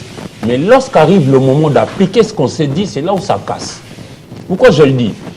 Mbosso a dénoncé le fait qu'il y avait des élus... Avant l'état de siège. Même. Oui, qui entretenaient de milices. Oui. Mais si Mbosso était passé par devers des services attitrés pour leur dire que voici X messieurs, voici Y madame, fait ça, mais Mbosso ne viendra pas nous le dire sur la place publique. Dites-moi. Autant que moi, il y a ce qui a été entendu dire ici, oui, qu'il n'y a pas eu de communiqué à gauche, il n'y a pas eu de communiqué à droite. Peut-être que mon frère et ami Bouya a été avec vous toute la journée, c'est-à-dire qu'il a su comment est-ce que vous vous êtes coupé en quatre pour pouvoir mettre toutes les batteries en marche pour sortir notre frère et confrère Peter Tsiani. Mais il ne sait peut-être pas si d'autres responsables à d'autres niveaux ont fait la même démarche, mais que lui n'a pu pas rencontrer. Je peux poser la question. Allez-y. Pourquoi lorsque on a des soupçons, seulement des soupçons, au Kalonda aurait une arme, Frank Dong aurait une arme, on vient, on l'appréhende tout de suite? Parce que chez nous, on a un problème. On s'accepte. Mbosso est au courant qu'il y a des élus qu'il préside, qu'il dirige, qui seraient des mèches avec les groupes armés. Ça ne demande même pas de lever les immunités ou pas. C'est la sécurité nationale. Justement, mais pourquoi il se limite à dire, collègues, sortez des groupes armés, au lieu d'instruire immédiatement les services sécuritaires, parce qu'ils n'ont même pas demandé. Quand il a dit sortez des groupes armés, il le dit de manière officielle. Mais officieusement, on ne sait pas ce qu'il a dit à côté. C'est ce que je suis en train de dire. Citez-moi 2 ou 3 députés d'où le problème. de l'Est qu'on a inquiété Justement, parce que d'où le problème. D'où le problème. Oui. Sommes-nous sûrs et certains que toutes nos autorités partagent les mêmes valeurs, que quand il s'agit de la sécurité de notre pays, ils doivent... Je parle de Mbosso, moi. Mbosso, il l'a dit, mais finalement on n'a pas suivi, on n'a pas vu la suite. Voilà. Justement, nous déplorons ça. C'est vrai qu'il faut me dire. Oui, justement. Il n'a rien fait parce qu'on n'a pas suivi. Il y a même la commission défense et sécurité qui est à l'Assemblée nationale. Oui. Qui a même fait d'ailleurs des travaux. Et je sais, l'une de résolutions, il disait que un pourcentage important des fonds alloués à l'état des sièges restait à Kinshasa. Mais justement, sanctions. Le problème persiste. Merci On beaucoup. dit ici que, par exemple, je prends un autre cas. Il y a eu par exemple une enquête qui atteste que $1 million américains se sont volatilisés comme ça. L'argent. L'IGF fait une enquête et puis on publie. Mais qu'est-ce qu'il devrait suivre après? On devrait voir qu'il y a un procureur qui peut se saisir du dossier. Pour le dépôt de mesures de Yves Bouya. Il n'a pas totalement tort dans ce qu'il dit. Bouya, Ouais. Parce que justement, imaginez un peu ce qui s'est passé au niveau de la DGI aujourd'hui. Ça aurait été un autre... revenez encore Par là-dessus. exemple, non, je prends juste un cas. Imaginez, ça aurait été un autre ministre qui se serait comporté comme ça. Oui. Ah ben, le procureur sortirait. IGF sortirait. Oui, justement. Et justement, c'est comme ça que je dis. Donc, L'IGF, par il exemple, faut y aujourd'hui, vous avez une bonne presse, comme quoi, quand vous participez à cette histoire qu'on appelle la lutte contre la dilapidation d'argent, ne restez pas dans un bateau qui irait à l'encontre de ce que prévoit la loi. Revenons à ce qui est prévu par la loi. Et état des sièges. Les gens ne jouent pas franc jeu. Il y a des solutions qui doivent être cherchées à l'interne, autant il y en a aussi qui doivent être vues pour l'extérieur. On n'apprécie pas l'état des sièges. L'état des sièges. 2 ans après, lever ou maintien? C'est ma question. Ah, mais c'est compliqué. Ah. Justement, je dis que c'est compliqué. Parce que les gens qui avaient été dans la commission de maintien, ils ont manqué d'arguments, notamment sur base de ce que prévoit la loi, pour étayer leur position. Ils ont même claqué la porte, peu avant que l'on clôture. Maintien. Ceux qui étaient dans la commission de réqualification, ils ont eu aussi du mal, eux, d'argumenter leur position. Et à la salle, moi j'étais là lorsque le Premier ministre est venu pour clôturer, il y a eu clameur de ceux qui étaient là, sortant des papiers comme ça, que non, on veut la lever. Mais encore faut-il dire à la notre population... Donc, de vue, vous qui étiez dans la salle, il y a eu plus de mains ou des papiers levés que maintien. Ce que moi j'ai vu dans la salle, on dit lever, lever. Mais et pourquoi vous ne le répétez pas? Non, parce que ça sera au chef de l'État, in fine, qui lui devra décider. Oui, non, mais vous êtes citoyen avec une tête. Je veux bien, je veux bien. S'il faut réfléchir. Oui. Je suis de ceux qui pensent que généralement on met l'essentiel à côté. Je me rappelle, on était des enfants, à la conférence nationale souveraine, il avait été dit que l'on devrait placer des bases militaires partout où nous avons des voisins qui ont des velléités à pouvoir nous faire des incursions. Tout le monde a des velléités. Oui, mais qu'avons-nous fait? Il n'y a pas d'agneau autour. Nous sommes restés à ne rien faire et les années sont passées. Et puis, dernièrement, quand il y avait Sun City, la même chose s'est répétée. On devra placer. Qu'est-ce qu'avons-nous fait? Rien. Il nous faut une armée réellement républicaine, nationale. Mais nous, on parle de l'état des sièges. L'état des sièges a été pas l'état de l'armée. Les uns diront. C'est compliqué, Jean-Marie. Il a dit que c'est compliqué. C'est compliqué, Jean-Marie. Vous nous donnez la parole. C'est compliqué. Vous donnez la parole et puis vous passez. Oui, merci. C'est compliqué. Alors, l'état des sièges. Merci beaucoup. Ne tournez pas autour du pot. Non, non, non, non. JMK. Lui, il a dit JMK. Ah ben oui, compliqué, très compliqué. S'il vous plaît. Qu'est-ce qu'on fait? Je vais vraiment être très bref, m'organiser dans mon temps d'antenne pour être dans le 3 jours à Kinshasa, au palais du peuple. État totalitaire d'abord, très important. Vous revenez encore? Je dois y revenir aussi, c'est le débat, s'il vous plaît. Vous avez, je donne un exemple, un Kabound qui dénonce. Ah, Kabound. Qui dénonce l'argent. Qu'est-ce qui devient? Permettez que j'évolue. Vous avez un monsieur. Il est à Makala, non? Oui, à Makala. Un monsieur comme Kabound, il dénonce. Il dit que l'argent sort du pays pour aller dans les paradis fiscaux. Au lieu de chercher à savoir qui sort de l'argent, on arrête plutôt celui qui a dénoncé. Ça, c'est ce qu'il lui a dit. Hein? Non, mais c'est ce qu'il a dit. Mais sa parole n'est pas parole d'évangile. Non, mais c'est vrai parce que Kabound a dénoncé, mais c'est Kabound qui a arrêté. On n'a pas cherché à savoir qui sortait l'argent pour les paradis fiscaux. Ah, c'est vrai que le procureur devait se saisir. Ah ouais, ça c'est il devait être renseignant. Vous, État totalitaire, comme mon ami Bouya qui l'a dit, vous avez Matata Pouille aujourd'hui. Écoutez. Non, moi je ne dirais pas que... S'il vous plaît, cher ami, s'il vous plaît, État totalitaire, vous avez les cas de Matata Pouille. La Cour constitutionnelle statue en premier et dernier ressort. Les DG Moutala est là, Nico Faye, ils sont là. Des juristes. Des juristes. Charles Camp aussi est juriste, si vous ne le savez pas. Oh. Mais oui. Mais aujourd'hui, on revient encore sur ce cas, c'est le débat extrait de rôle. Écoutez, et vous savez, le secrétaire général de l'ONU, Antonio Guterres, avait dit que le cas Matata, c'était l'acharnement politique qui s'est empêché. Oui, il avait dit. Et ce qui se passe aujourd'hui, ça s'est concrétisé. État de siège. Oui. Écoutez, JMK. Avant état de siège... Et 3 commissions. Lever, maintien... Avant état de siège, la RDC, en tout cas Bunagana, était encore entre les mains de la RDC. C'est sous état de siège que nous avons perdu Bunagana. La RDC a perdu Bunagana sous état de siège. Avant que le président de la République ne puisse déclarer l'état de siège, le président de la République n'a pas consulté. En tout cas, n'a pas en fait... Non, permettez que j'évolue. Il n'a pas en fait mis en place une équipe et une table ronde. Mais aujourd'hui, on veut lever l'état de siège parce qu'en réalité, c'est ça le débat. On met en place une table ronde. Moi, ce que je retiens de l'état de siège, c'est en fait quelque chose qui est venu en fait pour céder quelques territoires de la RDC. S'il vous plaît, j'aime pas. Ça m'engage, c'est mon débat, moi. J'ai dit que... c'est votre débat. Oui, l'état de siège arrive. Et sous état de siège, nous perdons Bunagana. Aujourd'hui, on vient avec un débat. S'il vous plaît, on vient avec un débat. On n'a jamais déclaré la guerre. Elle a dit. On vient avec un débat de lever l'état de siège sans récupérer Bunagana. Mais on va faire la guerre. Non, mais écoutez, JMK. Normalement, l'état de siège, avec les civils. L'état de siège était là en fait pour nous aider à régler ce problème, à rétablir la paix sur l'ensemble du territoire. Et aujourd'hui, nous irons aux élections sans quelqu'un. Territoire. Ce sera pratiquement comme en 2018. Vous voulez qu'on revive encore ce qui s'est passé comme avec nos amis des Béni, si je ne me trompe pas, et les autres. Il y avait Béni, oui. Ils ont organisé eux-mêmes, en tout cas, les élections là-bas. Non, s'il te plaît, je t'interromps. Oui. La situation des Béni n'est pas comparable à celle d'aujourd'hui. Béni, la population avait été déjà enrôlée pour cause des maladies. Merci. Mais ici, c'est parce que vous ne savez pas fouler vos pieds là-bas. Merci beaucoup pour la précision. C'est pas fouler vos pieds là-bas. Béni n'était pas occupé. N'était pas occupé. C'était pour cause de maladies.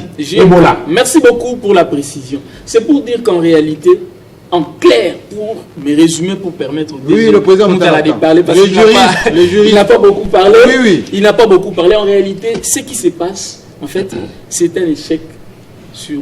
c'est votre appréciation. C'est mon appréciation personnelle. C'est un échec, surtout sur les plans sécuritaires. Or, le chef de l'État, avant de venir au pouvoir, il nous a donné sa parole. S'il arrive, il met fin à la guerre, il rétablit la paix, il s'installe là-bas, mais c'est le contraire. Bon, et pour ça, à la veille des élections, je demanderai à notre président... Donc, il était déjà en fonction. Je demanderai à notre... Je demanderai, par exemple, à notre président d'être sincère. Peut-être pourquoi pas dans sa famille politique choisir un autre candidat parce que lui par exemple il a échoué. Il n'a pas dit non, mais pourquoi ne pas choisir quelqu'un d'autre? Lui il a échoué pour être candidat comme ça, compétir avec l'opposition, voir parce que là la population, ça c'est votre point de vue. On en a marre. Ça Israël Moutala. Merci. Lever, maintien ou réqualification?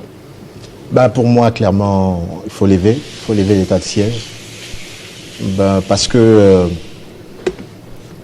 je pense que c'est un mécanisme constitutionnel, un mécanisme juridique pour donner les pleins pouvoirs aux militaires pour qu'ils rétablissent l'autorité de l'État.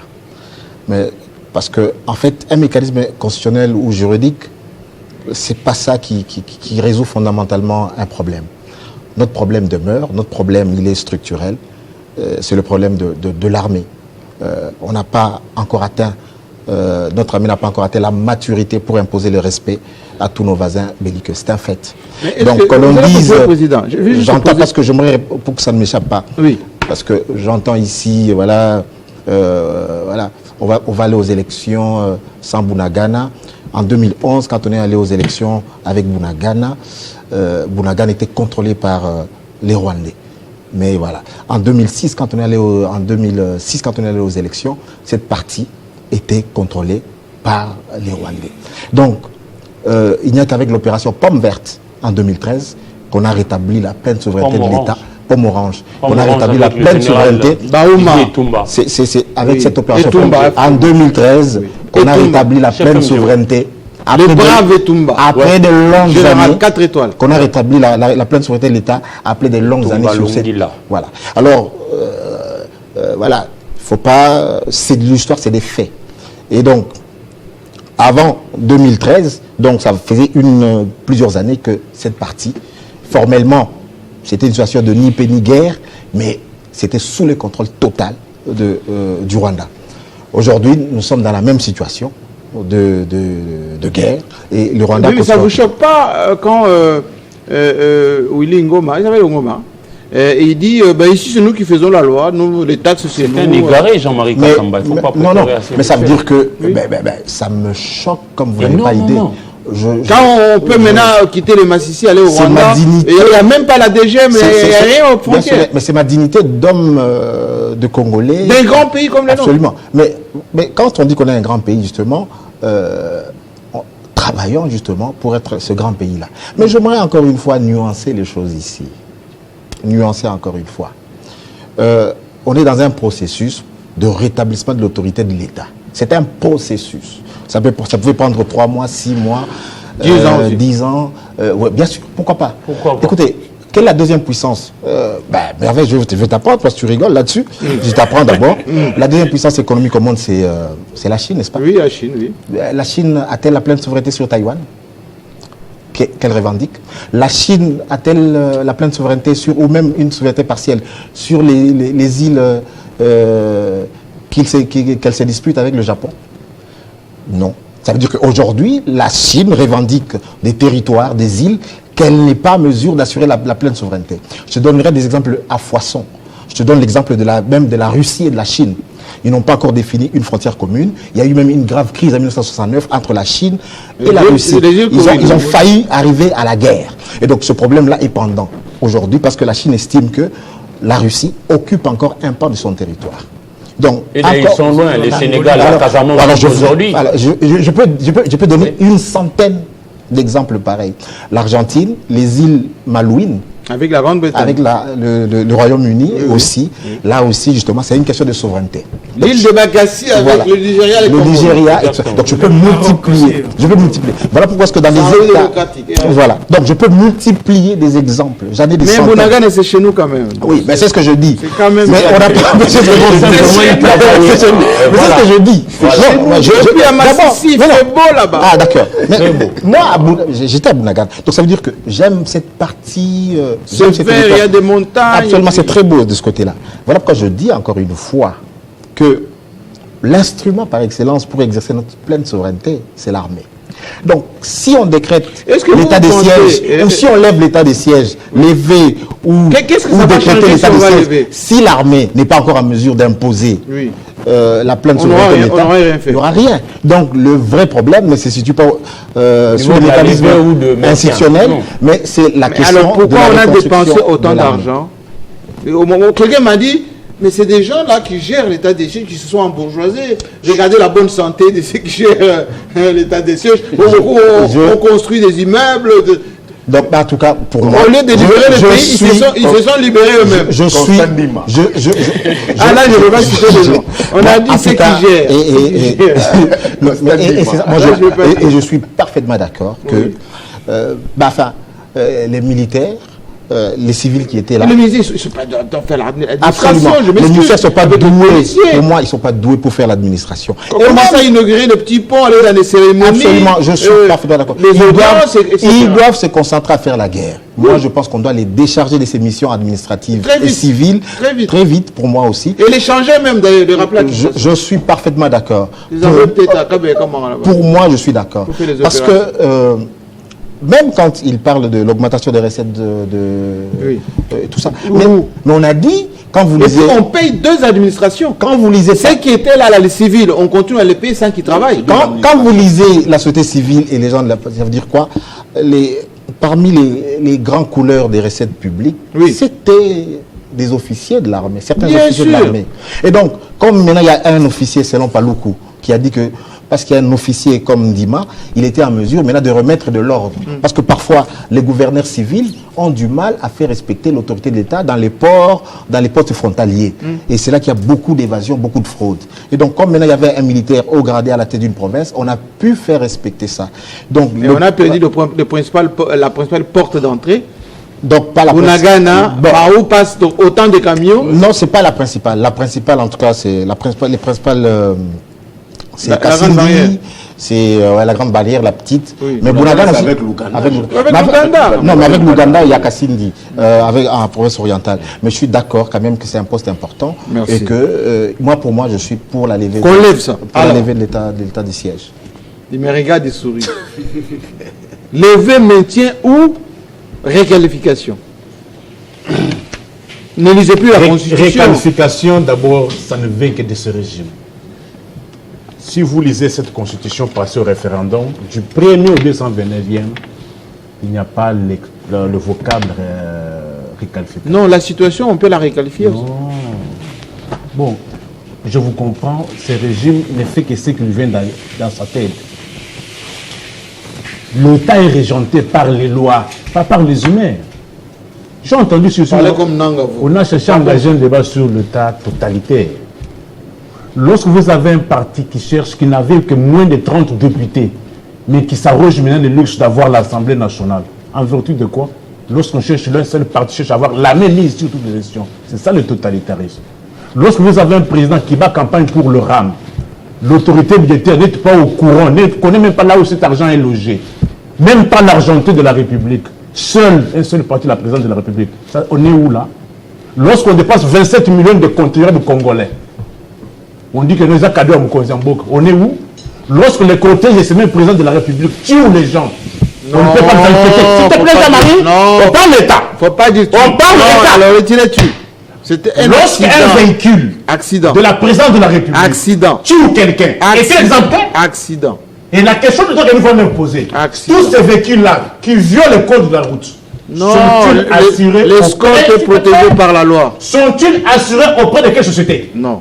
Ils L'escorte du... ne sont pas au-dessus de la loi. Non, l'escorte du président est protégée. Par quoi? Par qui? Dis-moi, moi je dis, protégé par quoi et par qui?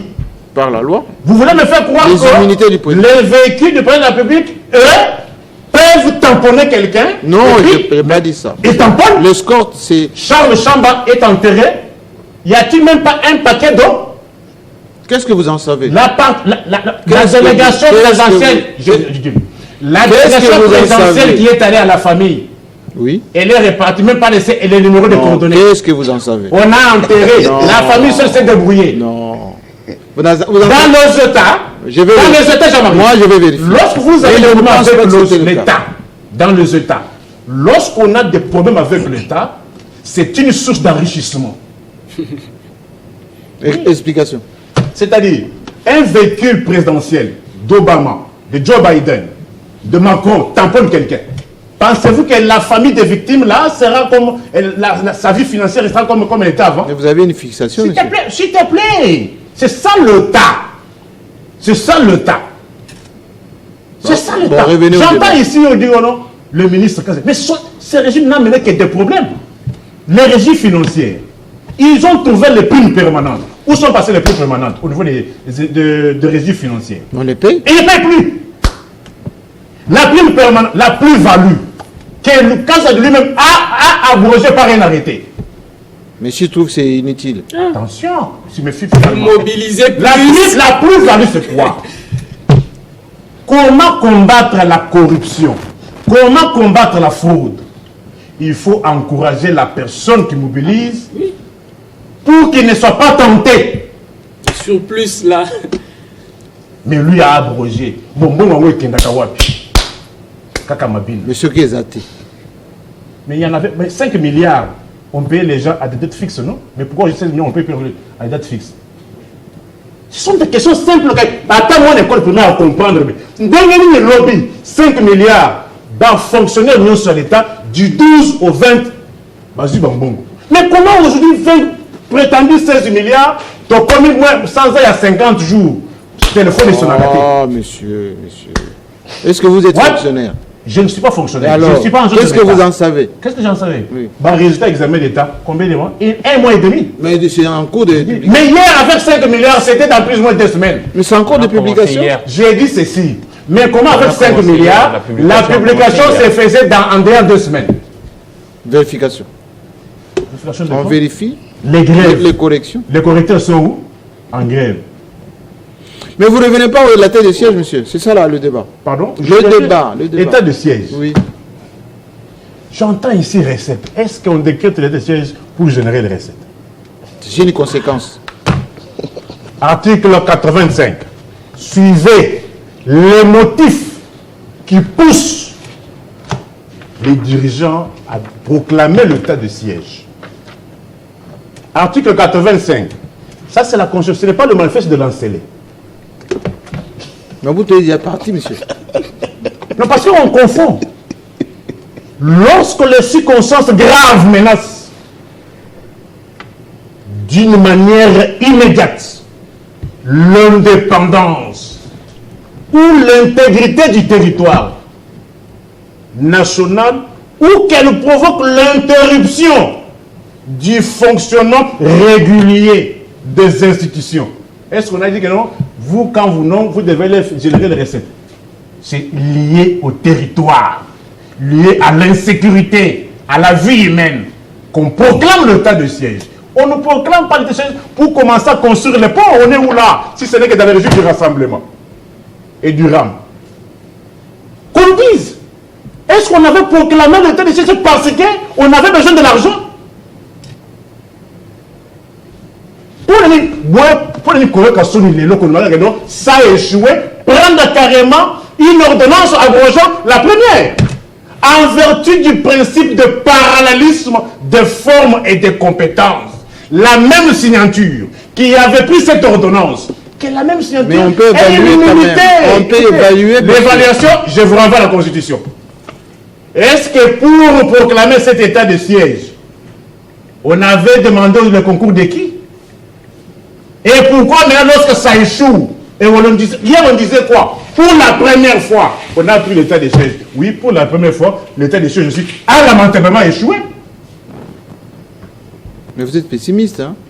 Je suis réaliste. Je suis l'œil de l'aigle. Toujours pessimiste. L'œil de l'aigle. Quand est-ce que vous allez dire quelque chose de positif? Il y a un point blanc que l'on peut relever. 85. Laissez-les terminer. 85. Oui.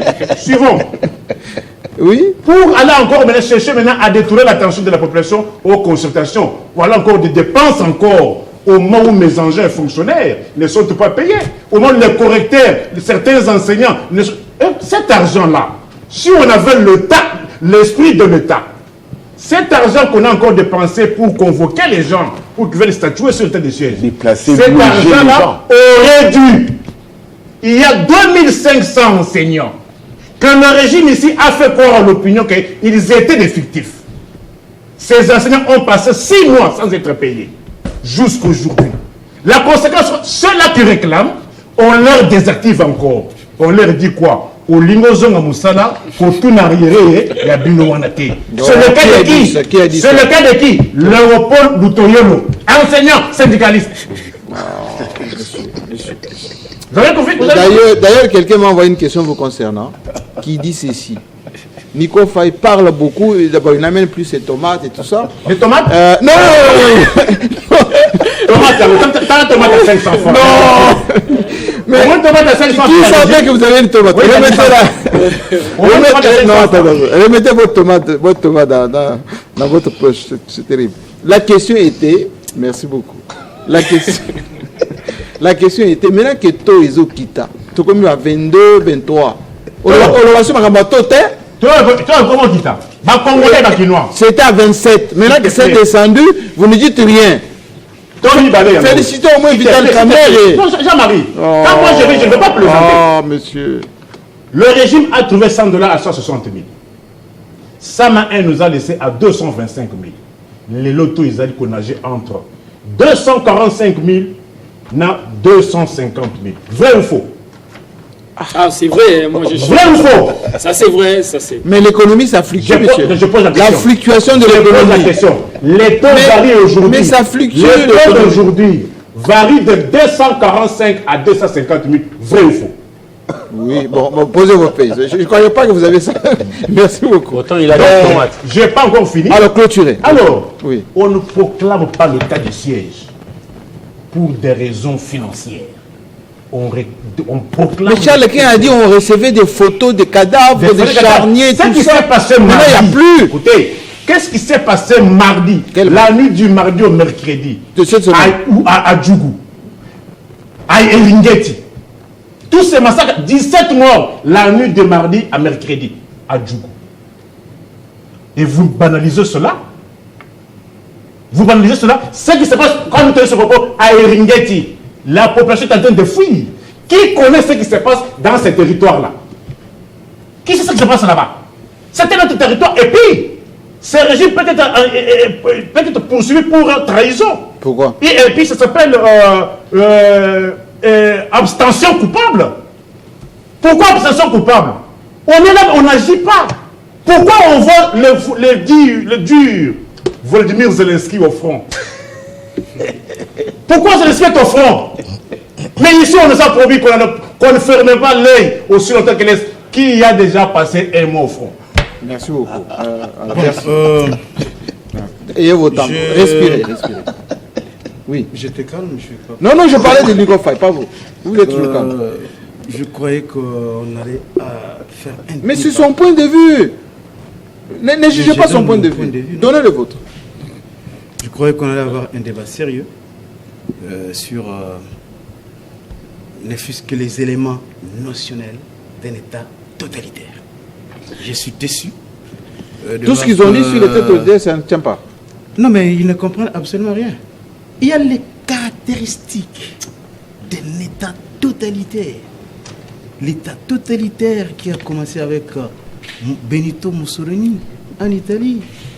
Comment dans un régime pluraliste comme les nôtres ici, où il n'y a pas un pouvoir qui est là pour confisquer même les compétences des entités décentralisées, où il y a plusieurs instances de décision.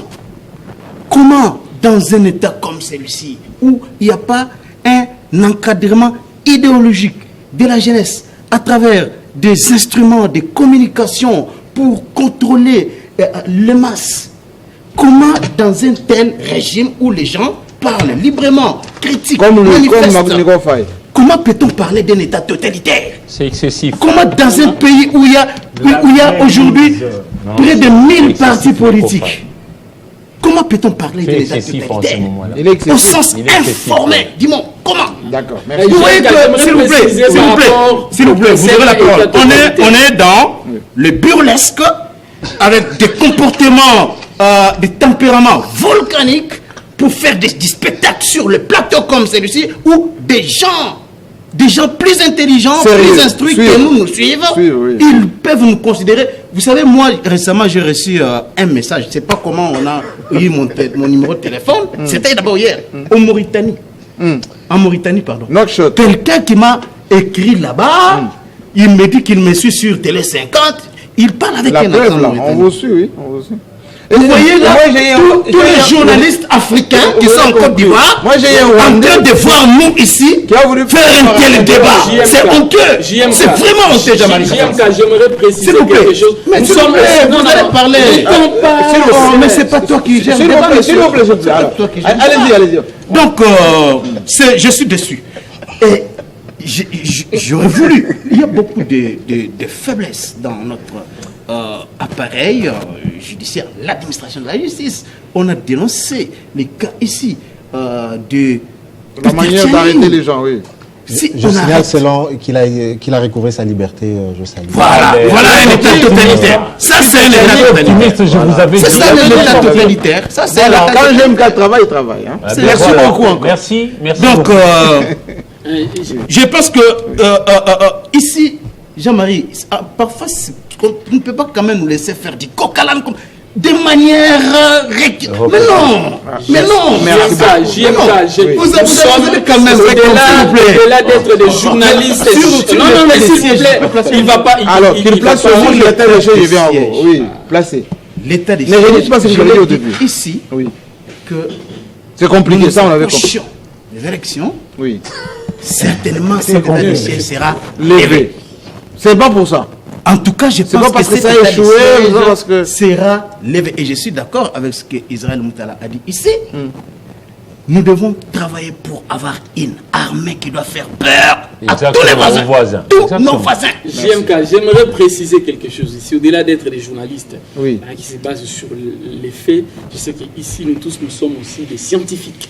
Lorsqu'on parle d'un concept, il faut savoir que le concept a ce qu'on appelle le sens originel. C'est ce que vous êtes en train d'évoquer lorsqu'on parle. Vous avez parlé, je suis resté calme. Lorsque vous parlez de l'État totalitaire, je comprends. Vous nous renvoyez la définition générale, mais dans le contexte congolais. Moi, je suis communicologue, je ne connais pas votre formation de base, mais moi, un communicologue, nous... Pour vous, on est dans un état... Non, s'il vous plaît. Ne m'orientez pas, attendez que je parle. Parlez. Moi, nous, en tant que communicologue, lorsqu'on définit un concept, nous le plaçons toujours dans son contexte, dans un contexte. Et nous, ici, dans le contexte congolais, où il est appelé à vivre la démocratie, c'est que nous constatons, nous donnons la réalité que nous observons les mots totalitaires. Ne nous interdisez pas, chers et confrères estimés. C'est notre avis à nous, c'est nos avis. Moi, je pense, pour chuter, pour ne pas prendre trop de temps, comme je l'ai dit ici, nous sommes à l'étape du bilan maintenant. À l'étape des bilans. Bilan de qui? Nous sommes...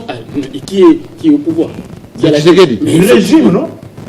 Écoutez, nous sommes à la veille... Nous sommes à la veille des élections. Et je vois déjà l'UNC, je crois que c'est Charlequin qui l'a dit. Ils se sont prononcés aujourd'hui. Candidat Nabango Tshisekedi. Président Tshisekedi comme leur candidat, Bahati Lukebo l'a fait. Moi je pense. L'IDP sera un mini-congrès d'ailleurs. En congrès. Kabouya m'a envoyé toute la documentation. Au regard des éléments fournis. C'est lui qui pilote l'IDP. Au regard des éléments fournis ici par mon estimé Nico Faye, par Yves Bouya et même par le DG Moutala, parce que. Très pondéré. Et il a aussi donné quelques failles de ce régime. Moi, je pense que le président de la République ferait œuvre utile. De quoi? De faire, par exemple, comme Kabila, mais lui, il avait fait au second mandat, de le faire au premier mandat. Pourquoi de chercher pourquoi pas? C'est une proposition. Au sein de l'Union sacrée, moi, je connais des gens qui peuvent tenir tête face au candidat comme Matata Ponyo, comme Moïse. On va vous insulter. Mais nous sommes habitués. Oui, terminez vite, Marie. Je reviens. Terminez, oui. État totalitaire. Oui. Katumbi, Matata, Fayulu, ici, sont des fois empêchés de mener, de tenir leurs activités. Mais une fois, c'est fini. Maintenant, ils peuvent. Mais non, Jean-Marie. État totalitaire, les dossiers Matata, les dossiers Katumbi, plusieurs fois empêchés. Kabila même est l'ancien président de la République. Il faut suivre son interview, je ne sais pas, qu'on a rapporté par un média ici, ou des fois pour se déplacer, il faut des instructions, des injonctions. Oui, même son avion. Venant de qui? On ne sait pas. Un ancien président, même la fonction là, on ne respecte même pas ça. Ancien président, ça on ne respecte pas. Il faut les contrôler, il faut veiller sur lui. C'est comme si il veut nous créer une guerre ici. C'est l'état totalitaire, Jean-Marie. Il dit ici, mon ami Charlequin, la liberté d'expression. Ce n'est pas le fait de l'UDPS, de l'Union sacrée. Ce fut un combat de longue haleine. Ce n'est pas le fait de l'UDPS, la liberté d'expression. Les gens se sont battus, les gens sont morts pour ça. La liberté d'expression.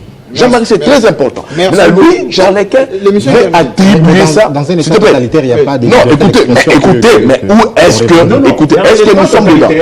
J'aimerais vous parler comme politologue. Jean-Marie, j'ai compris. Donc, moi, ce n'est pas le fait de l'Union sacrée de l'UDPS. Nous nous sommes battus Congolais pour ça, pour chuter. État totalitaire, les dossiers Salomon Escadé, là, les ministères publics, organes poursuivants, fixent les dossiers. Et c'est les mêmes ministères publics, par devant les tribunaux militaires, qui demandent les reports, qui ajournent, qui postposent au mois les ministères publics. C'est ça l'État totalitaire. L'organe poursuivant qui fixe les dossiers, mais qui par après maintenant, qu'est-ce qui s'appelle? Ça repousse le mois. Ça, c'est une honte. Ça, c'est une honte. Il y a la définition au sens strict et la définition au sens large. Lorsqu'on parle d'un fonctionnaire de l'État, le fonctionnaire au sens strict, c'est celui qui est régi par le statut de la fonction publique. Oui. Mais un président de la République, au sens large, c'est un fonctionnaire. Oui, oui. Au moment où c'est le président public qui le paye. Un premier ministre est un fonctionnaire de l'État. Même les mandataires dans les services, dans les établissements publics. Du moment, c'est lui qui le paye. Et le trésor. Lorsqu'il n'y a que 2 ou 3 personnes pour l'argent collecté auprès de tout Congolais qui connaissent la destination de l'argent, on est où? Ça, c'est la âme. On est où là? Lorsque, par exemple, Jean-Marie, lorsque, par exemple, où il y a dépassement budgétaire, que l'argent des contribuables congolais qui est dépensé à la présidence publique, personne ne peut le contrôler. Ça s'appelle quoi? Si l'IGF peut le faire. Oui, l'IGF peut le faire. Lui-même qui prétend, qui vous dit que non, ce n'est pas une faute de gestion. Au moment où l'article 129 vous n'avez plus de l'OFIP érige cela des fonctions. Président Moutala. Formellement, dans un État totalitaire, on n'aurait même pas ce débat. On n'aura même pas ce débat. Non. Parce que, s'il vous plaît, la parole est ici. On n'aurait même pas ce débat. Oui. Ça veut dire dans un État totalitaire de manière formelle, parti unique, emprise de l'appareil chaque jour sur toute la sphère de la vie économique et sociale. Donc on n'aura même pas ce débat. Il n'y aurait pas de parti d'opposition. C'est là je ne dis pas que... c'est un concept. Non, ça c'est pas les mots, on peut utiliser dérive. Ils peuvent même dire dictature, parce que dictature, oui. Parce que dictature, c'est un moindre degré. Donc, c'est le summum. S'il vous plaît, laissez-moi terminer. Ça veut dire, je dis ceci. Ça veut dire que... Ça veut dire que quand on dit totalitaire, c'est-à-dire que c'est pire que la dictature de Mobutu, c'est pire que la dictature de Suharto et tout ça. C'est-à-dire que c'est le summum de la concentration du pouvoir par un individu. C'est ça qu'on non, pas forcément. Tu es beaucoup. On peut faire un débat contradictoire même sur les plans économiques et tout ça, mais que ça soit posé et tu vas voir que beaucoup de gens vont les démonter. Alors, il faut être tempéré. Ça veut dire que il y a des violations des droits. Il y a quelques dérives des individus, peut-être. Mais ça ne fait pas, cela ne veut pas dire qu'elles sont dans un état totalitaire. Il y a des atteintes aux droits de Salomon Escadé là. Lorsqu'on ravit les mandats des gens, Nico Faye. Je comprends ce que tu es. Enfin, on a ravi. C'est terrible. Ça veut dire que vous dites bien qu'on est journaliste ici. Encore une fois, les mots des sens, l'exactitude, un concept, l'expliquer. On ne peut pas raconter ici, dire aux gens intelligents qui nous suivent à la télé. C'est fait. Concluez, président. Alors, c'est ce que je dis ici. Ça veut dire que même quand on parle de l'affaire de Salomon, en principe, non. Les gens qui ont demandé le report, c'est la partie... poursuivante. Non, c'est pas la partie poursuivante. Parce qu'ils ont découvert de nouveaux griefs. Ils n'avaient pas... Qui n'avaient rien à voir avec ce qu'ils n'avaient pas accès au dossier. Oui. Parce qu'ils ont dit que la charge de détention d'armes, tout ça a été... n'a pas été retenu. On a retenu d'autres charges. Oui. Et les avocats ont dit non. Vous le poursuivez pour de nouvelles charges. On n'a même pas accès au dossier. Donnez-nous les dossiers, on reviendra. Non, moi j'étais là. L'interview. C'est la ministère parti. C'est possible. Non, l'interview. Non, l'interview que j'ai suivie. C'est le ministère public. Merci beaucoup, les ministères. Non. Je dois saluer. Ça va continuer. Solliciter ces réponses. On doit saluer en tout cas la liberté pour Peter Tchani qui doit retrouver ses enfants ce soir.